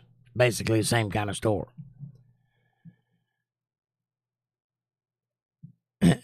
Amy says, still at that spankable age. Ooh, cougar lady coming out. Some of us will never grow out of that spankable age. And a couple of IGAs. Yeah, I remember IGA. It used to be called something else, but I can't remember what it was called. I can't remember what IGA stands for. Aaron says, LOL, why are you talking about yourself? Ha ha ha. Now, what's an IGA? It's a grocery store. Economizer. That's what it used to be called, the Economizer. And then IGA bought it, but I can't remember what IGA stands for.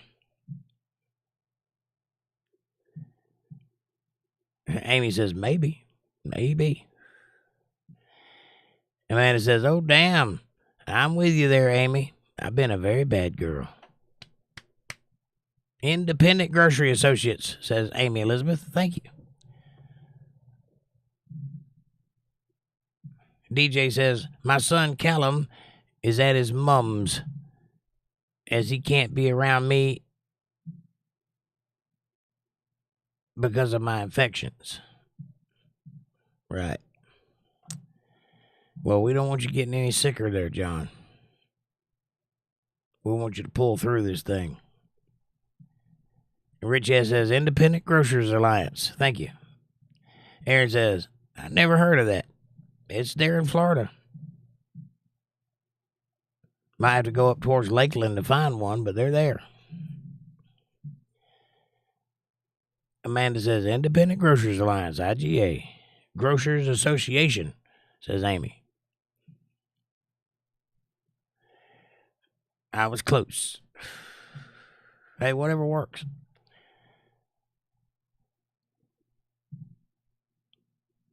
It was a good store. I remember that.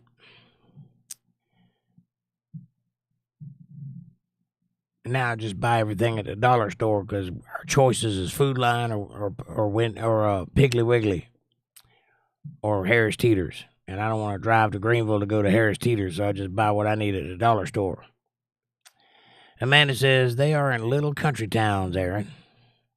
If you live down in the rich part of Florida, you probably wouldn't see one around there. They're like an economy grocery store. Most of them are probably Mexican-owned.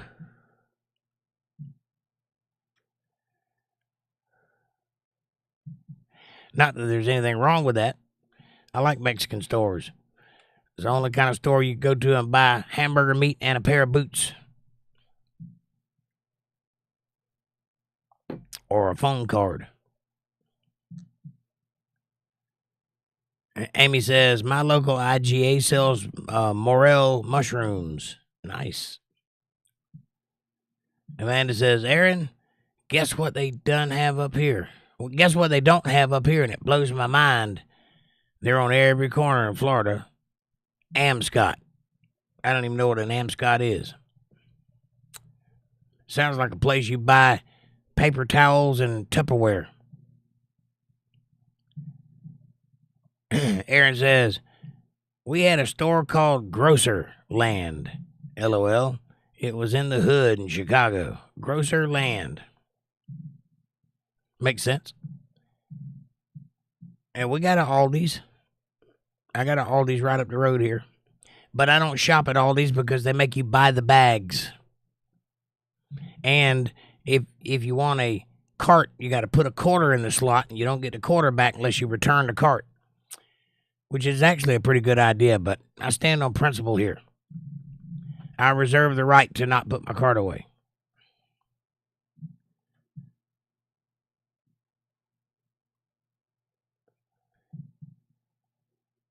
Aaron says, I've never heard of an Amscott. And Amanda says, what, Aaron? Well, she's never left Lakeland, so she thinks what's in Lakeland is everywhere.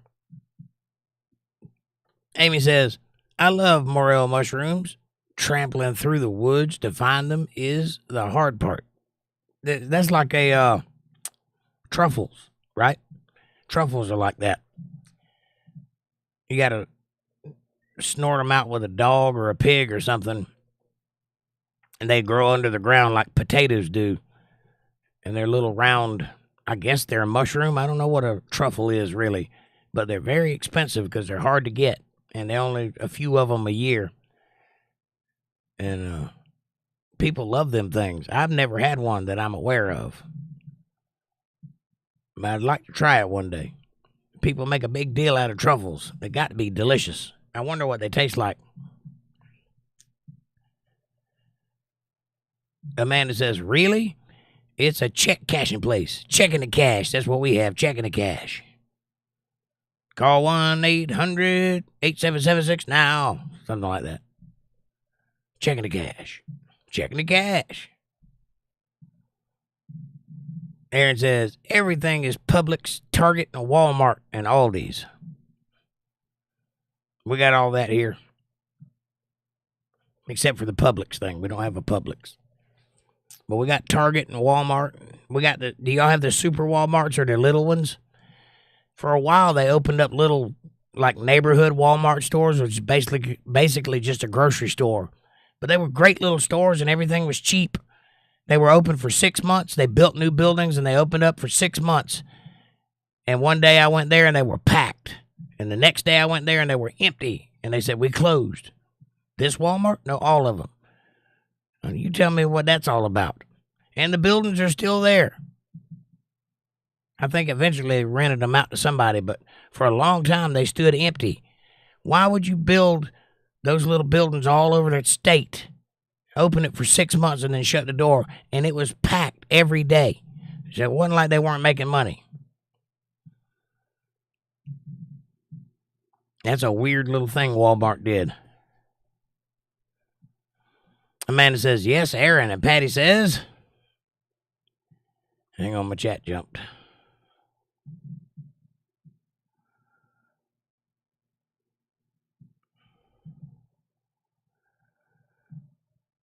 Where'd it go? Where'd it go? Where'd it go?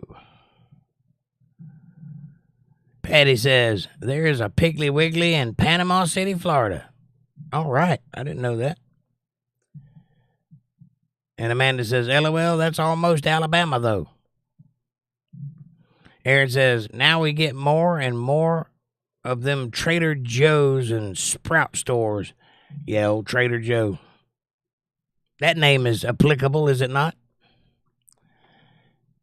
Amy says, I love Aldi's. They're cheap. The cart thing is to keep the homeless from taking them. We don't have any homeless here. They do it here, too.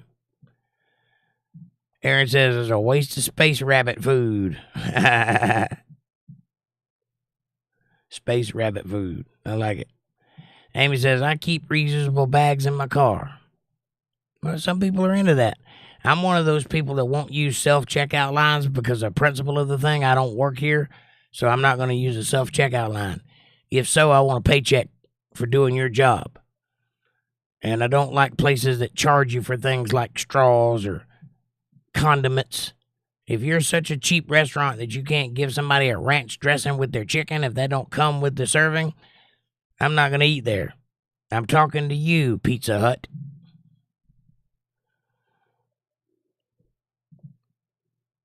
And DJ says, pigs or dogs, truffles, right. Yeah, you got to have somebody to sniff them out.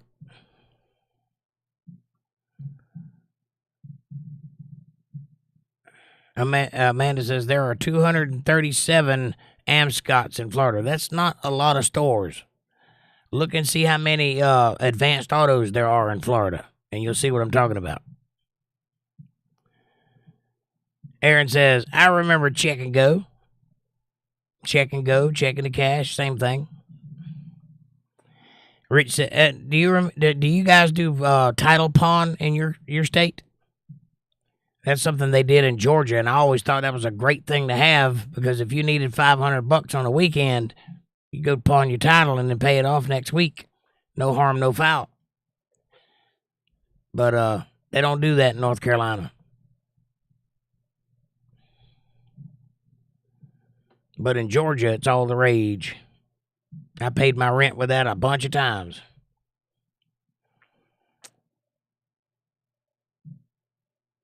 Rich says they use pigs to sniff truffles out in the woods. Right on. Aaron says, do they have them in Fort Myers? I don't think so. Amy says truffles taste like dirt. Chefs call it earthy tones. Fancy word for dirt.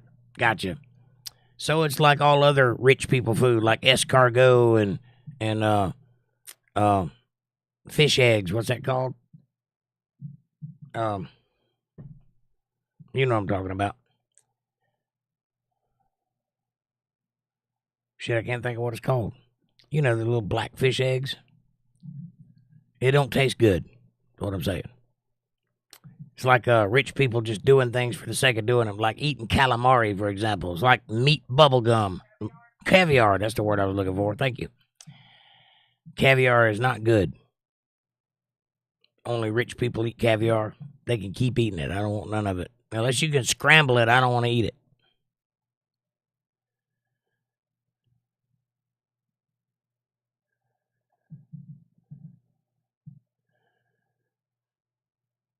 DJ says, I love eating Bugs Bunny.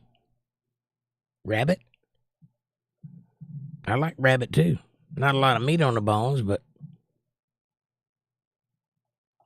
and it's a little salty. You won't get a lot of protein out of it, but it is edible. You can't sustain on rabbit meat though. There's just not enough of it there to eat and stay alive. Patty says, I have 5 thin vinyl bags for Aldi's. I guess that works. I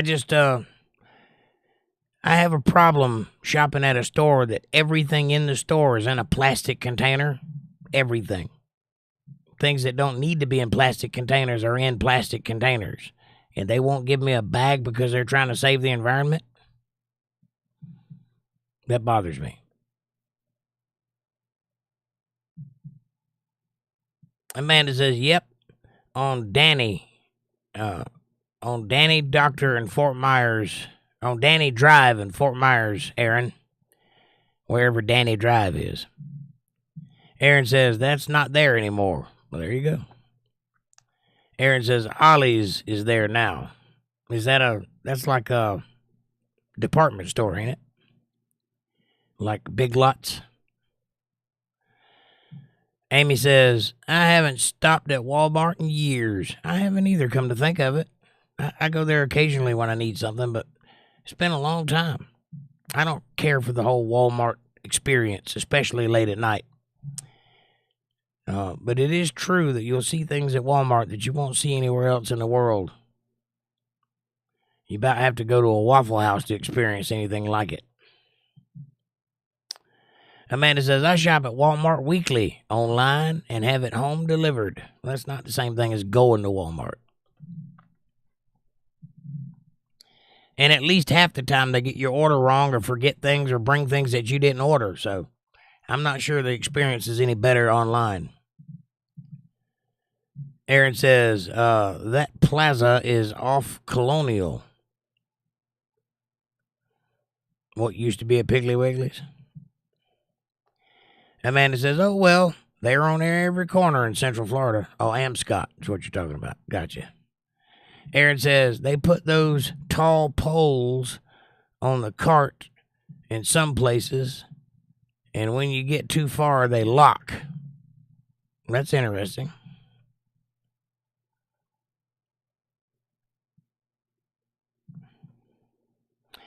That's one thing I've never done is stole a shopping cart. I don't know why. I've stolen a rug out of a restaurant before, but I've never stolen a shopping cart. Aaron says, I went to a place that put 20% on the bill automatically. I got up and left. Oh, yeah, the forced tip. Yeah, I'm not into that either. I tip for service, and I tip well because I grew up in that industry. All of my family were waitresses, and me too, and cooks and everything else. So I always tip real good, but I'm not going to be forced to tip. That's not how tipping works. Now they're trying to put it on gas pumps and everywhere. Everywhere that's got a screen now, they have a tip option. Or they tried it in some places. I don't know if it took off, but it's weird. 520 advanced auto parts? I don't believe that for a second. I think your numbers are off. The warehouse for advanced auto parts is in Plant City. I used to work there, and they had lots and lots and lots of places. Just about every shopping center has a advanced auto part in it. And they also got the auto zone right next to it, so.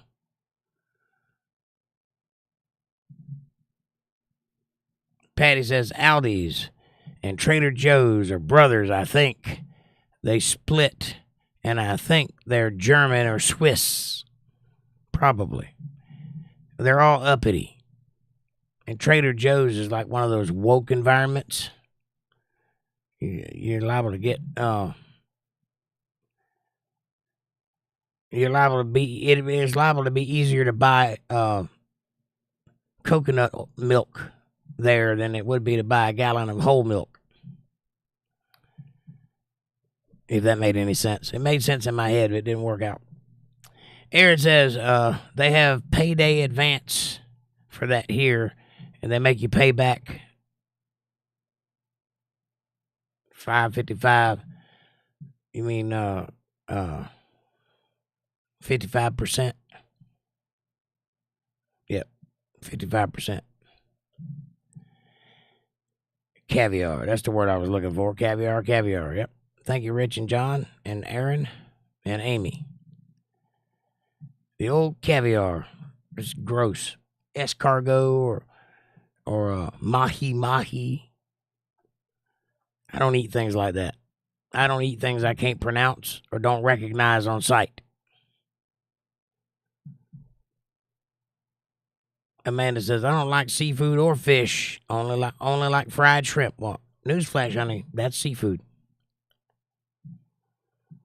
Calamari is octopus, says Amy. It's great deep fried, but everything is good deep fried. Right.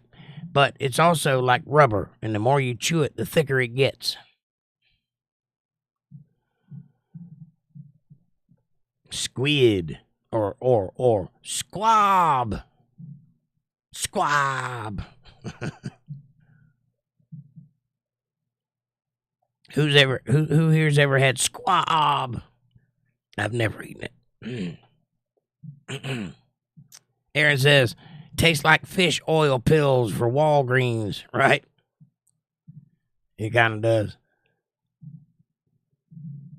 Beluga caviar, nice on fresh bread, says John. You can have it, buddy. I don't want nothing to do with it. Amanda says, sea urchin, Nemo, broken, gone, broken, gone, LOL. Are you having flashbacks? Amanda says, did they ever find Nemo? Yeah. He was on the ground going.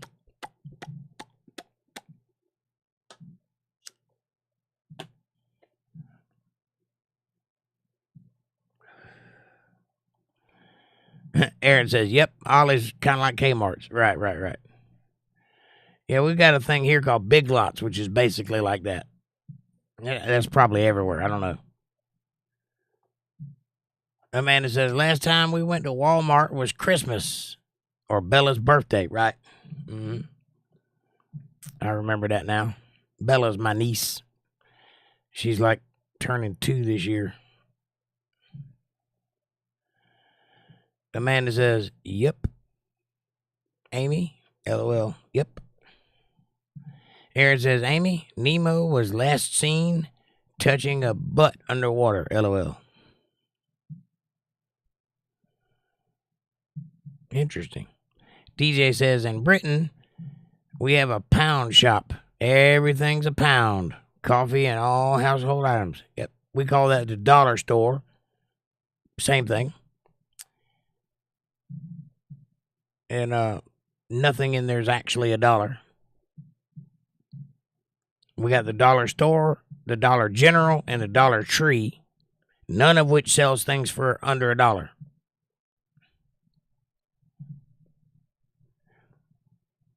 You can get a honey bun for $1.50 though, which is like what, $1.67 for pounds. Something like that. I'm not real good with the exchange. Amy says, I've got a Briggs & Stratton motor I could put on a shopping cart. And that would be fun until it crashed. Oh, that would be fun. You could put lawnmower wheels on that shopping cart so it would have a little more stability. And put your Briggs & Stratton motor on there and put a steering wheel on it. You can have yourself a go-kart, baby. I got a go-kart frame outside.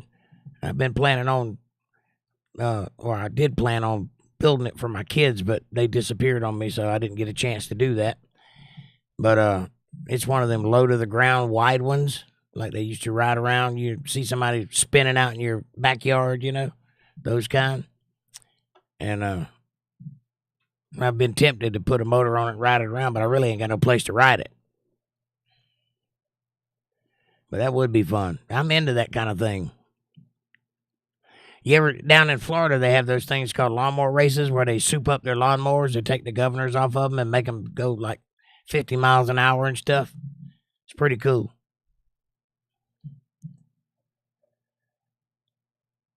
Aaron says, I'm about to walk to the car, but I'm listening. Teen pushes them in the pond.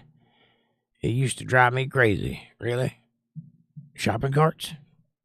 Yeah, I bet it would drive you crazy. Patty says, oh, I bet that is a fun store, DJ. Yep, the dollar store, the pound shop. The pound shop. It's easier to say dollar store, I think. The pound shop, dollar store. The pound shop, dollar store. I guess it depends on where you're from. DJ John says, wow, Amy, amazing. Did it taste like chicken as well? Oh, my chat jumped. I'm like, what is he talking about? I got to go back up and find out what I missed.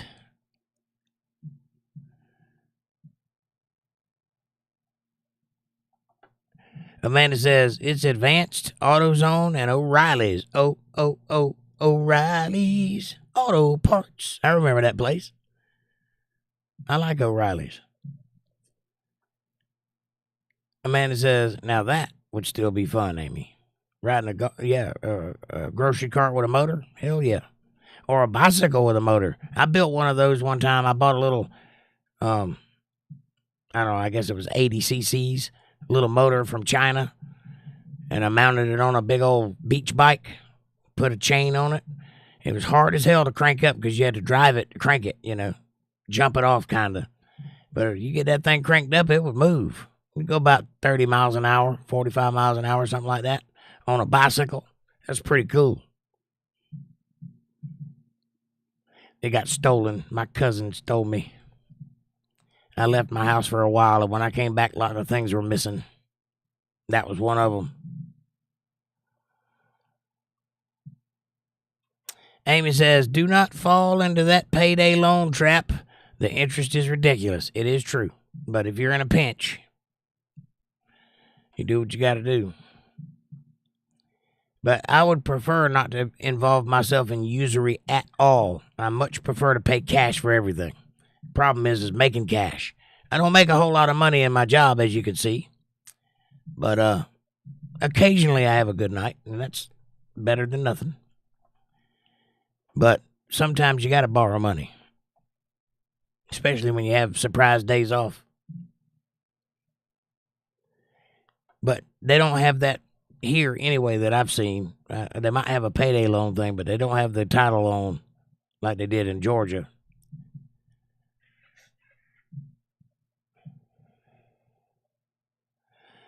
DJ John says, Patty sure is. It helps the poor people out. I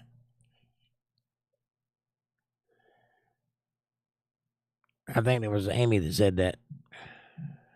Or maybe I missed something. Hang on.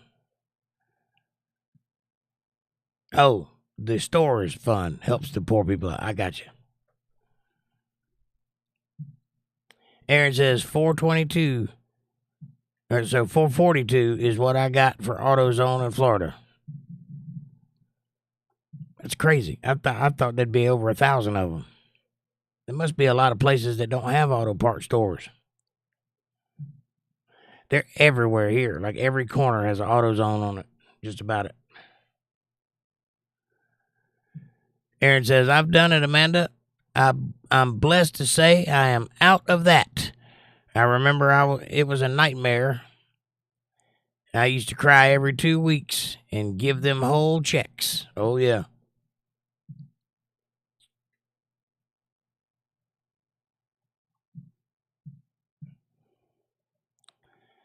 Yep, when you borrow money, you got to pay it back. That's for sure. Amanda says, yep, AutoZone Advanced is $520. I didn't check O'Reilly's. O'Reilly's might have them beat out. That might be why there isn't so many there. DJ says, I've eaten hedgehog before. Really? You didn't have a problem with the quills getting stuck in your teeth? Amy says, Big Lots is going out of business. Really? That sucks. They got a lot of good stuff at Big Lots. Aaron says 24/7 O'Reilly's. Or 247 O'Reillys. Interesting. Yeah, I didn't expect that. That seems like very low numbers. Amy says, DJ, I've eaten at Sonic. Closest thing I've had to a hedgehog. I like it. I don't think that's what that is, though. It might be earthworm, but I don't think it's a hedgehog. Amanda says, so like 1,100 auto stores in Florida. Yeah, that's weird. Doesn't that seem like a low number? Florida's a pretty big place. Aaron says, yep, they just closed all of ours, Amy. Sonic's? Really? Man, everything's going away. And Amanda says, oh, we forgot Napa.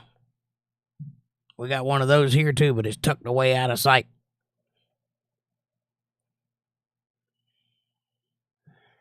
DJ says, wow, Amy, amazing. Did it taste like chicken as well? The hedgehog? Probably.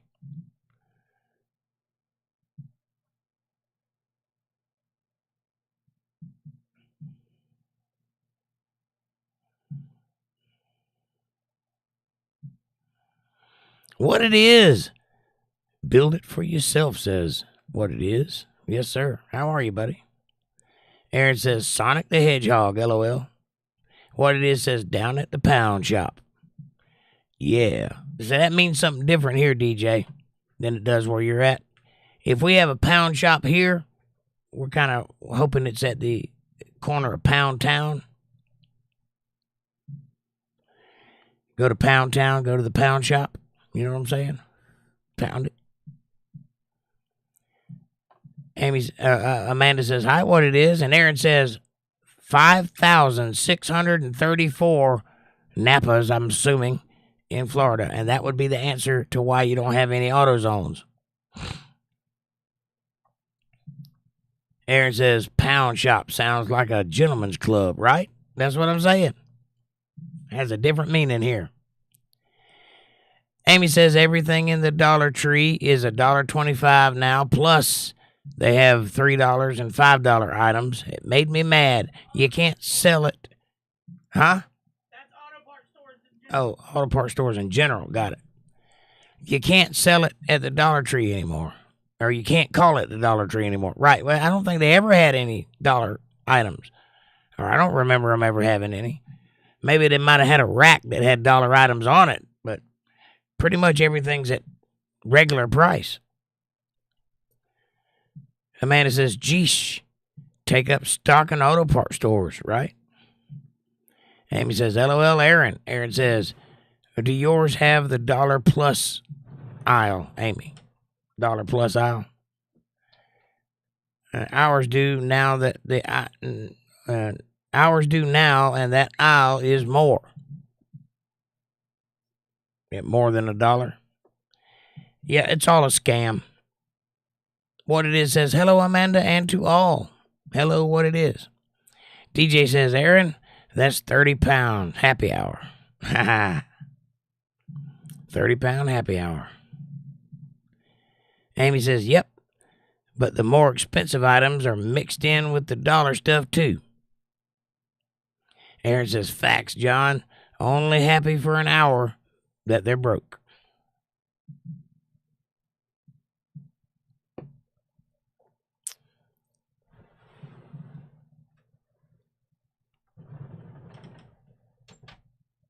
Aaron says, ours is set up to be on one aisle, the dollar stuff. Right on. Aaron says, the rich city hall people don't like auto part stores, so they will vote against them. That's weird. But if they ever have to break down on the side of the road, they'll wish they had an auto part store.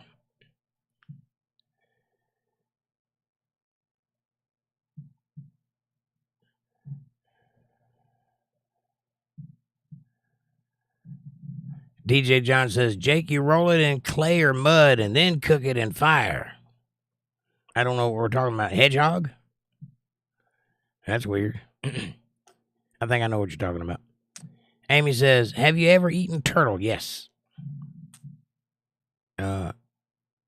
Every piece tastes like a different meat. Most chicken, plus you get the free soup bowl. Right on. I've had turtle stew before. It's been a long time, but I have tasted it. Linda Davis, she says, there's a difference between Dollar Tree and Dollar General. 2 different stores. Right on. And Amy says, correct, Linda. And Amanda says, hi, Linda, hon. Hi, Linda. How are you? Aaron says, the Dollar Tree changed Linda. No, they got that dollar plus aisle. It's crazy. The Dollar Tree changed Linda.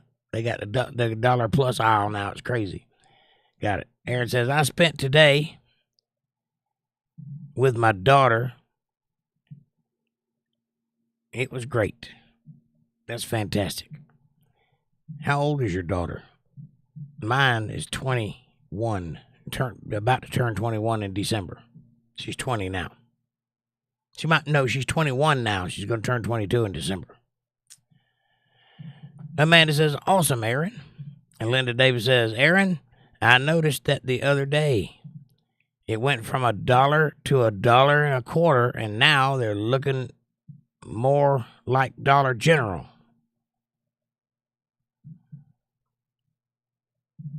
And DJ John says, I've eaten squirrel too. Oh, yeah. I'm from the South. That's a staple. We ate squirrel a lot. Have you ever eaten squirrel brains? You take the skull and pop it with a spoon and open it up, and it tastes like peanut butter. Scoop it out. Or it has the consistency of peanut butter. It tastes like squirrel brains. But that's a thing that they eat in the South. Or did. I hadn't seen anybody do it in a long time, but when I was a kid, they ate that stuff. What it is says, pray for prosperity and manifest it. Faith without works is dead. Right on.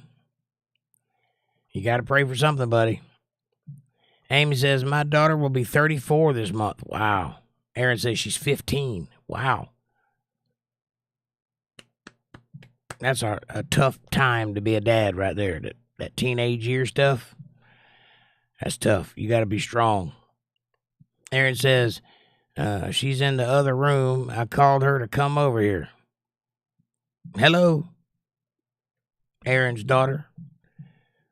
And DJ John says, yes, Jake, I have eaten squirrel brains. I have too, unfortunately. Linda says, my kids just left a little while ago. Friday night is turning into family night at the Cotner Davis house. That's fantastic. Gotta love family, man. I wish I had more time with my kids. What it is says, my son and daughter are still swimming in the sack. In the sack? You mean they're not born yet? I got you. Amy says, Aaron, can John DADD, dads against daughters dating? Aaron can join DADD. I got you. Oh, yeah. He's probably one of them dads like, come here, son. You know I have no problem going back to prison, right? That's my daughter. Oh, yeah. Debbie. Hey, Debbie. She says, I told my teenage son to write his gripes in a notebook and tell his therapist when he turns 30. That's a good way to do it. Aaron said, I had her before on a Zoom call. Nice.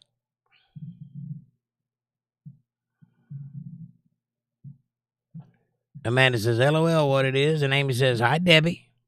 Amanda says, hi, Debbie. And Linda says, hi, Debbie. And Aaron says, he's an okay young man, but I let him know if he crosses the line, she has a real dad. You go, Aaron. That's the way you do it. Put the fear of God in him right up front. Don't give him no slack. Yep. And Debbie says, hi, all y'all. Hi, Debbie. Aaron says, that's right. Amanda says, that's right, Aaron. Yeah, you can't be too careful with your daughters now. This world's gone crazy. You got to really man up and take care of them. because you let them out of your sight nowadays, they're liable to come back with something you can't wash off with Ajax, metaphorically and physically. Aaron says he's a good dude so far and respects me, and she's a good kid. So those are two good qualities to have in the dating world: a good, respectful young man and a girl that's got some sense. If you have that, I mean, they're still going to do crazy things. You know that. You were that age once too, but maybe they'll be smart about it, and maybe you can trust them to think before they jump. Amy says, boyfriend crosses the line, dad could end up doing time. Yep. When my daughter was 14 years old, this feller that was hanging around my niece was hanging out. She was spending the night at my niece's house, and he hung out down there. And apparently, he pulled his thing out and showed it to her. Well, my sister came to the house and said that she had been told what had happened, and she was so sorry. She couldn't believe it happened. She was in tears, you know. And I said, all right, I got this. And I got up and I left, and my daughter was like, what's going on? I said, nothing. I'm going to go handle some business. And that guy was never seen again. Now, I could tell you what happened, but my daughter thinks I killed him, and I'm going to let her keep thinking that.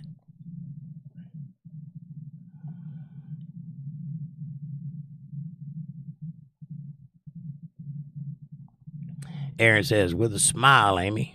Right on. DJ says, my son crosses the line, and I kick his ass. Right on. What it is says, that's when you teach your daughter how to stab, shoot, and defend herself. If you have a young daughter that's on birth control, does that give her the license to practice unmarried sex? No. No. Sex is the most important commodity that a young lady has. And if she's a smart lady, she will defend it with her life, because once it's gone forever. And that's the most valuable thing. That's the most valuable virtue she has, is virginity. And you need to teach her that at that age, because boys are like hound dogs, especially in their young adolescent years. They get a scent for something and they won't stop until they got their teeth in it. You got to watch out for that. A good father takes very special care of paying attention to his daughter, because in those early teenage years, it's the most dangerous time of her life. Aaron says, we talk. So I told her, just talk to me and we will fix it. Right on. Right on. There's no right way to do it, but there are wrong ways to do it. And if you let your fear get the better of you, that would end up being the wrong way to do it, because they're going to do what they're going to do. And there's really not anything you can do to stop that. And you really don't want to. If you think about it long term, it's that parental instinct that makes you want to stop it, you know. But really, if you think about it, you want your future to propagate. You just don't want it to happen right this minute. So it's best to teach them that stuff up front so that they're thinking about it and are aware of it, because a lot of girls aren't even aware that they are the target. A lot of girls don't realize that, especially when they're young. They are the target and they're surrounded by wolves. But if you teach them that up front and they're aware of it, they can proceed with caution and handle that properly. Amy says, it's sad that society tells young people that promiscuity is okay. I think promiscuity is okay, but doing it without the context of marriage is not. You really need to be thinking about your future. That's part of it. The trick is that they've taught people that sex and marriage are not related, that you can have one without the other. That's what all this abortion stuff is about. They have convinced an entire generation of people that you can have your cake and eat it too. And you can't. That's the consequence for having sex, because that's the ultimate reason for it. It is a beautiful thing. It is the first thing God told mankind to do, so it is valuable. But you're supposed to do that with the person that you're mated with, partnered with. You're supposed to wait until then to do it. I don't know that that's practical in today's society, but that is the idea. Debbie says, my dad told me there are girls that guys date and girls that guys marry, and it's up to you to decide which one you want to be. Your dad was probably smart. Amanda says, it's gross, Amy. A female with a high body count is a disgrace in my opinion. I agree. Aaron says, mine can box and and this guy knows that I have ranger training. So I told her that men are wolves. Yes, you did the right thing, Aaron. Preparing her properly. Amy says, yep, Debbie, you had a great dad. Sure enough. And John says, I taught my son to be respectful to women when he was younger. Yeah, it's hard fighting against the disconnect of society, which is anti everything that God put in motion. Patty says, DJ John, you will do your son a favor by offering him discipline when he needs it. Amen. Aaron says, John, I tell mine the same. He yelled at his girlfriend and called her a bitch and picked him up. I picked him up and told him I'll snatch the life out of him and made him say he was sorry. I taught them of understanding emotions. Amen. That's the way you got to do it. You can't let the government be involved in you raising your kids either. You've got to draw a moral line and understand that it is your job not to be their buddy. It is your job to prepare them for the life they're about to enter. And then you can be their buddy. But right now, it ain't about being friends. It's about making you ready for the world. Amanda says, I know some women that have just bed hopped their life away. If they had as many dicks coming out of them as they had going in them, they'd look like a porcupine. Yeah. Linda says, my son and his wife just celebrated their 15th anniversary of being together. God bless them. They started dating when they were 15. Oh, or when he was 15. That's beautiful. Aaron says, that's so cool, Linda. Yes, it's wonderful if you can find young love and stay with that young love, because if you imprint on each other, that feeling can last a lifetime. Unfortunately, by the time people learn that, they've been through 5 or 6 partners, and it's too late, and you've lost that beautiful connection that young love can produce. It's really important that we learn how to teach our children at a young age what to expect out of a partner and help them navigate that murky water that is adolescence. I really wish more parents had enough courage to do that. Amy says, I miss my husband's chivalry. He opened doors for me, always sat where he could see the door in a restaurant. He would put himself between me and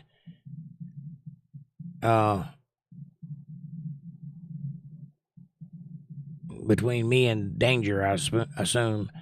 When we walked down the street, he put me between him and the road when we walked down the road. That's a good man. Patty says, Miss Amanda, I say if you have children, chase your children instead of chasing men. Well, you shouldn't have to chase a man, because if you have children, you should have a man, and that should be a solid relationship. Unfortunately, a lot of people don't think about it and don't negotiate before they get into a relationship, and then they find out that they're not compatible after they've already made children. It's not a good place to be. DJ says, Linda, fantastic. Absolutely.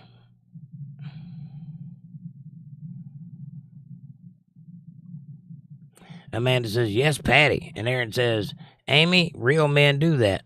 Yes, they do.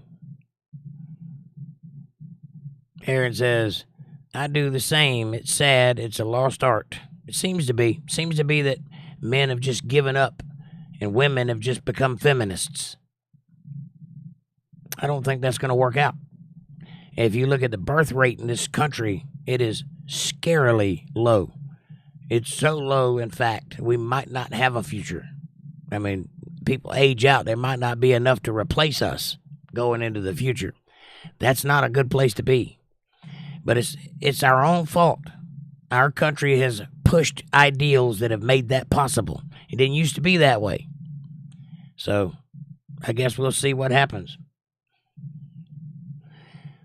Amen. Amy says people are too quick to divorce instead of working things out and having conversations. Right.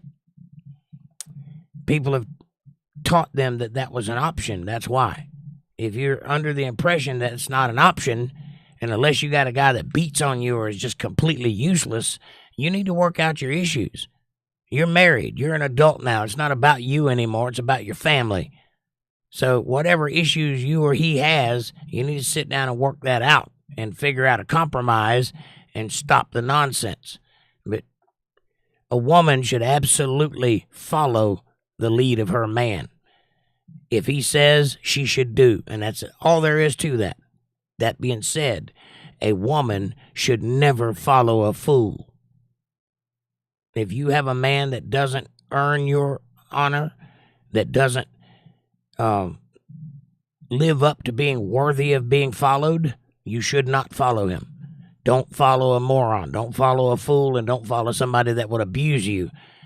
If you follow those rules and live like you're supposed to live, you will be happy and can make it a long way in this world.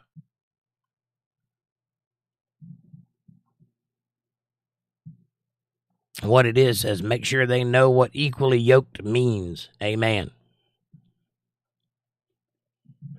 And Amanda says, Jake does that for me, Amy. Don't be telling them that stuff now. DJ says, men need to be gentlemen nowadays. They need to be a lot more than gentlemen. They need to be providers and leaders, and they need to understand the world they live in and have God first. If there are those things, they will be the kind of man you should follow. Amanda says, shh, don't tell him I told you. He even bought me in a beautiful rose yesterday. Well, that was today, but okay.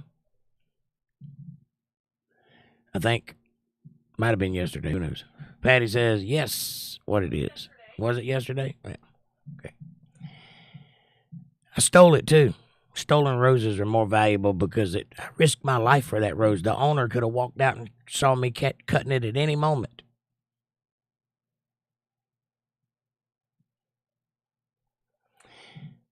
Debbie says, Amy, I had that for 30 years. Amanda, cherish him. And no matter how many years you get, it's not enough. Amen.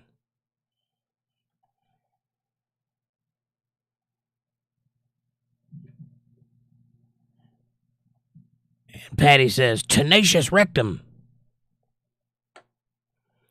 Amanda says, oh, definitely, Debbie. And Aaron says, Jake is a stand-up dude, even when he is sitting down. Thank you, Aaron. Amanda says, right, Aaron, LOL. Amy says, a dead flower? How romantic. It was still alive. It didn't last long, though, but it was still alive. DJ says, aw, Jake, getting soft in his old age. I'm stone cold, hard as a stone, cold. Something. Serious as a heart attack, mean as a rattlesnake, don't you believe it for a second. I have my ways. Amanda says, LOL, Amy, he got it from our rose bush, and there are plenty, and it was so sweet. He brought one in for me. I'm telling you, the owner could have walked out at any minute watching me cut down his prized roses. I risked my life for that rose. You should be grateful.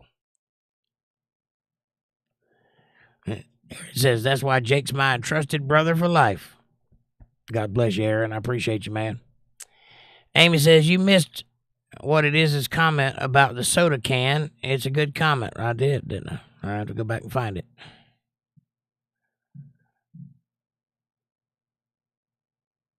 I'm looking for it. Hang on.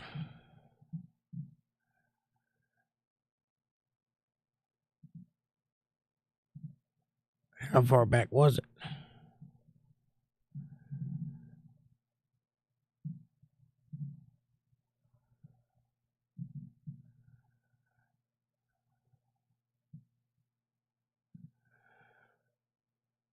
Nope.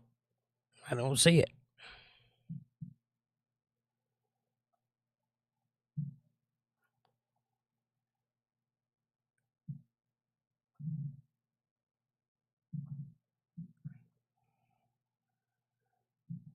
Here we go. What it is says,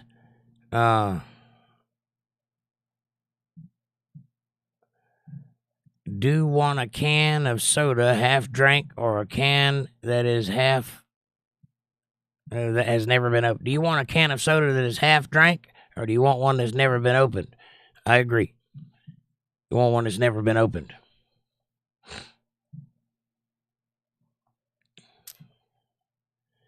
That's the problem with the world today, that virtue is not taught to the young children that, as they grow up, as it used to be.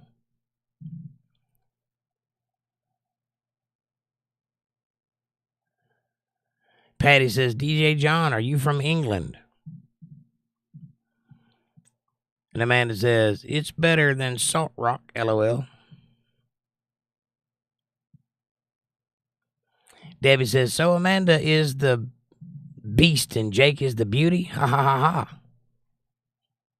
It's Beauty and the Beast, baby, but if anybody else calls you beast, I'll rip their lungs out. What it is says, message retracted. Amy says, right above, I agree, Debbie.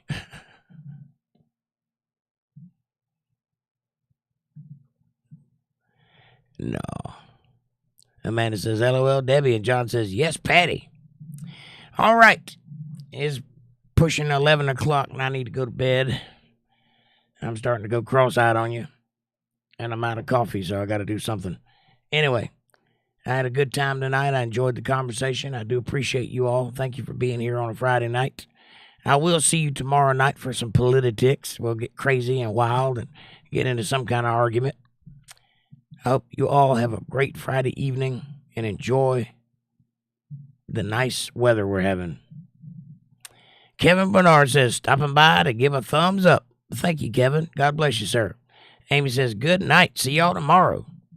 And Amanda says, good night all. See you tomorrow night at 8:30 p.m. Eastern Standard Time right here on Untethered Live for some politics. Much love, y'all. Heart, heart. Amy says, hi, Kevin. Bye, Kevin. Amanda says, hi and night, Kevin. DJ says, good night, everybody. Bless you all. Heart, heart, heart. Yes, bless you all. Patty says, thank you, Miss Amanda and Jake. Patty, thank you, and God bless you. And I'm going to go to bed now and try to inspect the back of my eyelids. Linda Davis says, good night, all. Linda, God bless you, sweetheart. I hope you enjoyed your evening. Have a good night, everybody. Kevin says, good night, everyone. Had a great weekend. And Amanda says, yeah, Patty. All right. Thank you for being here, and thank you for watching.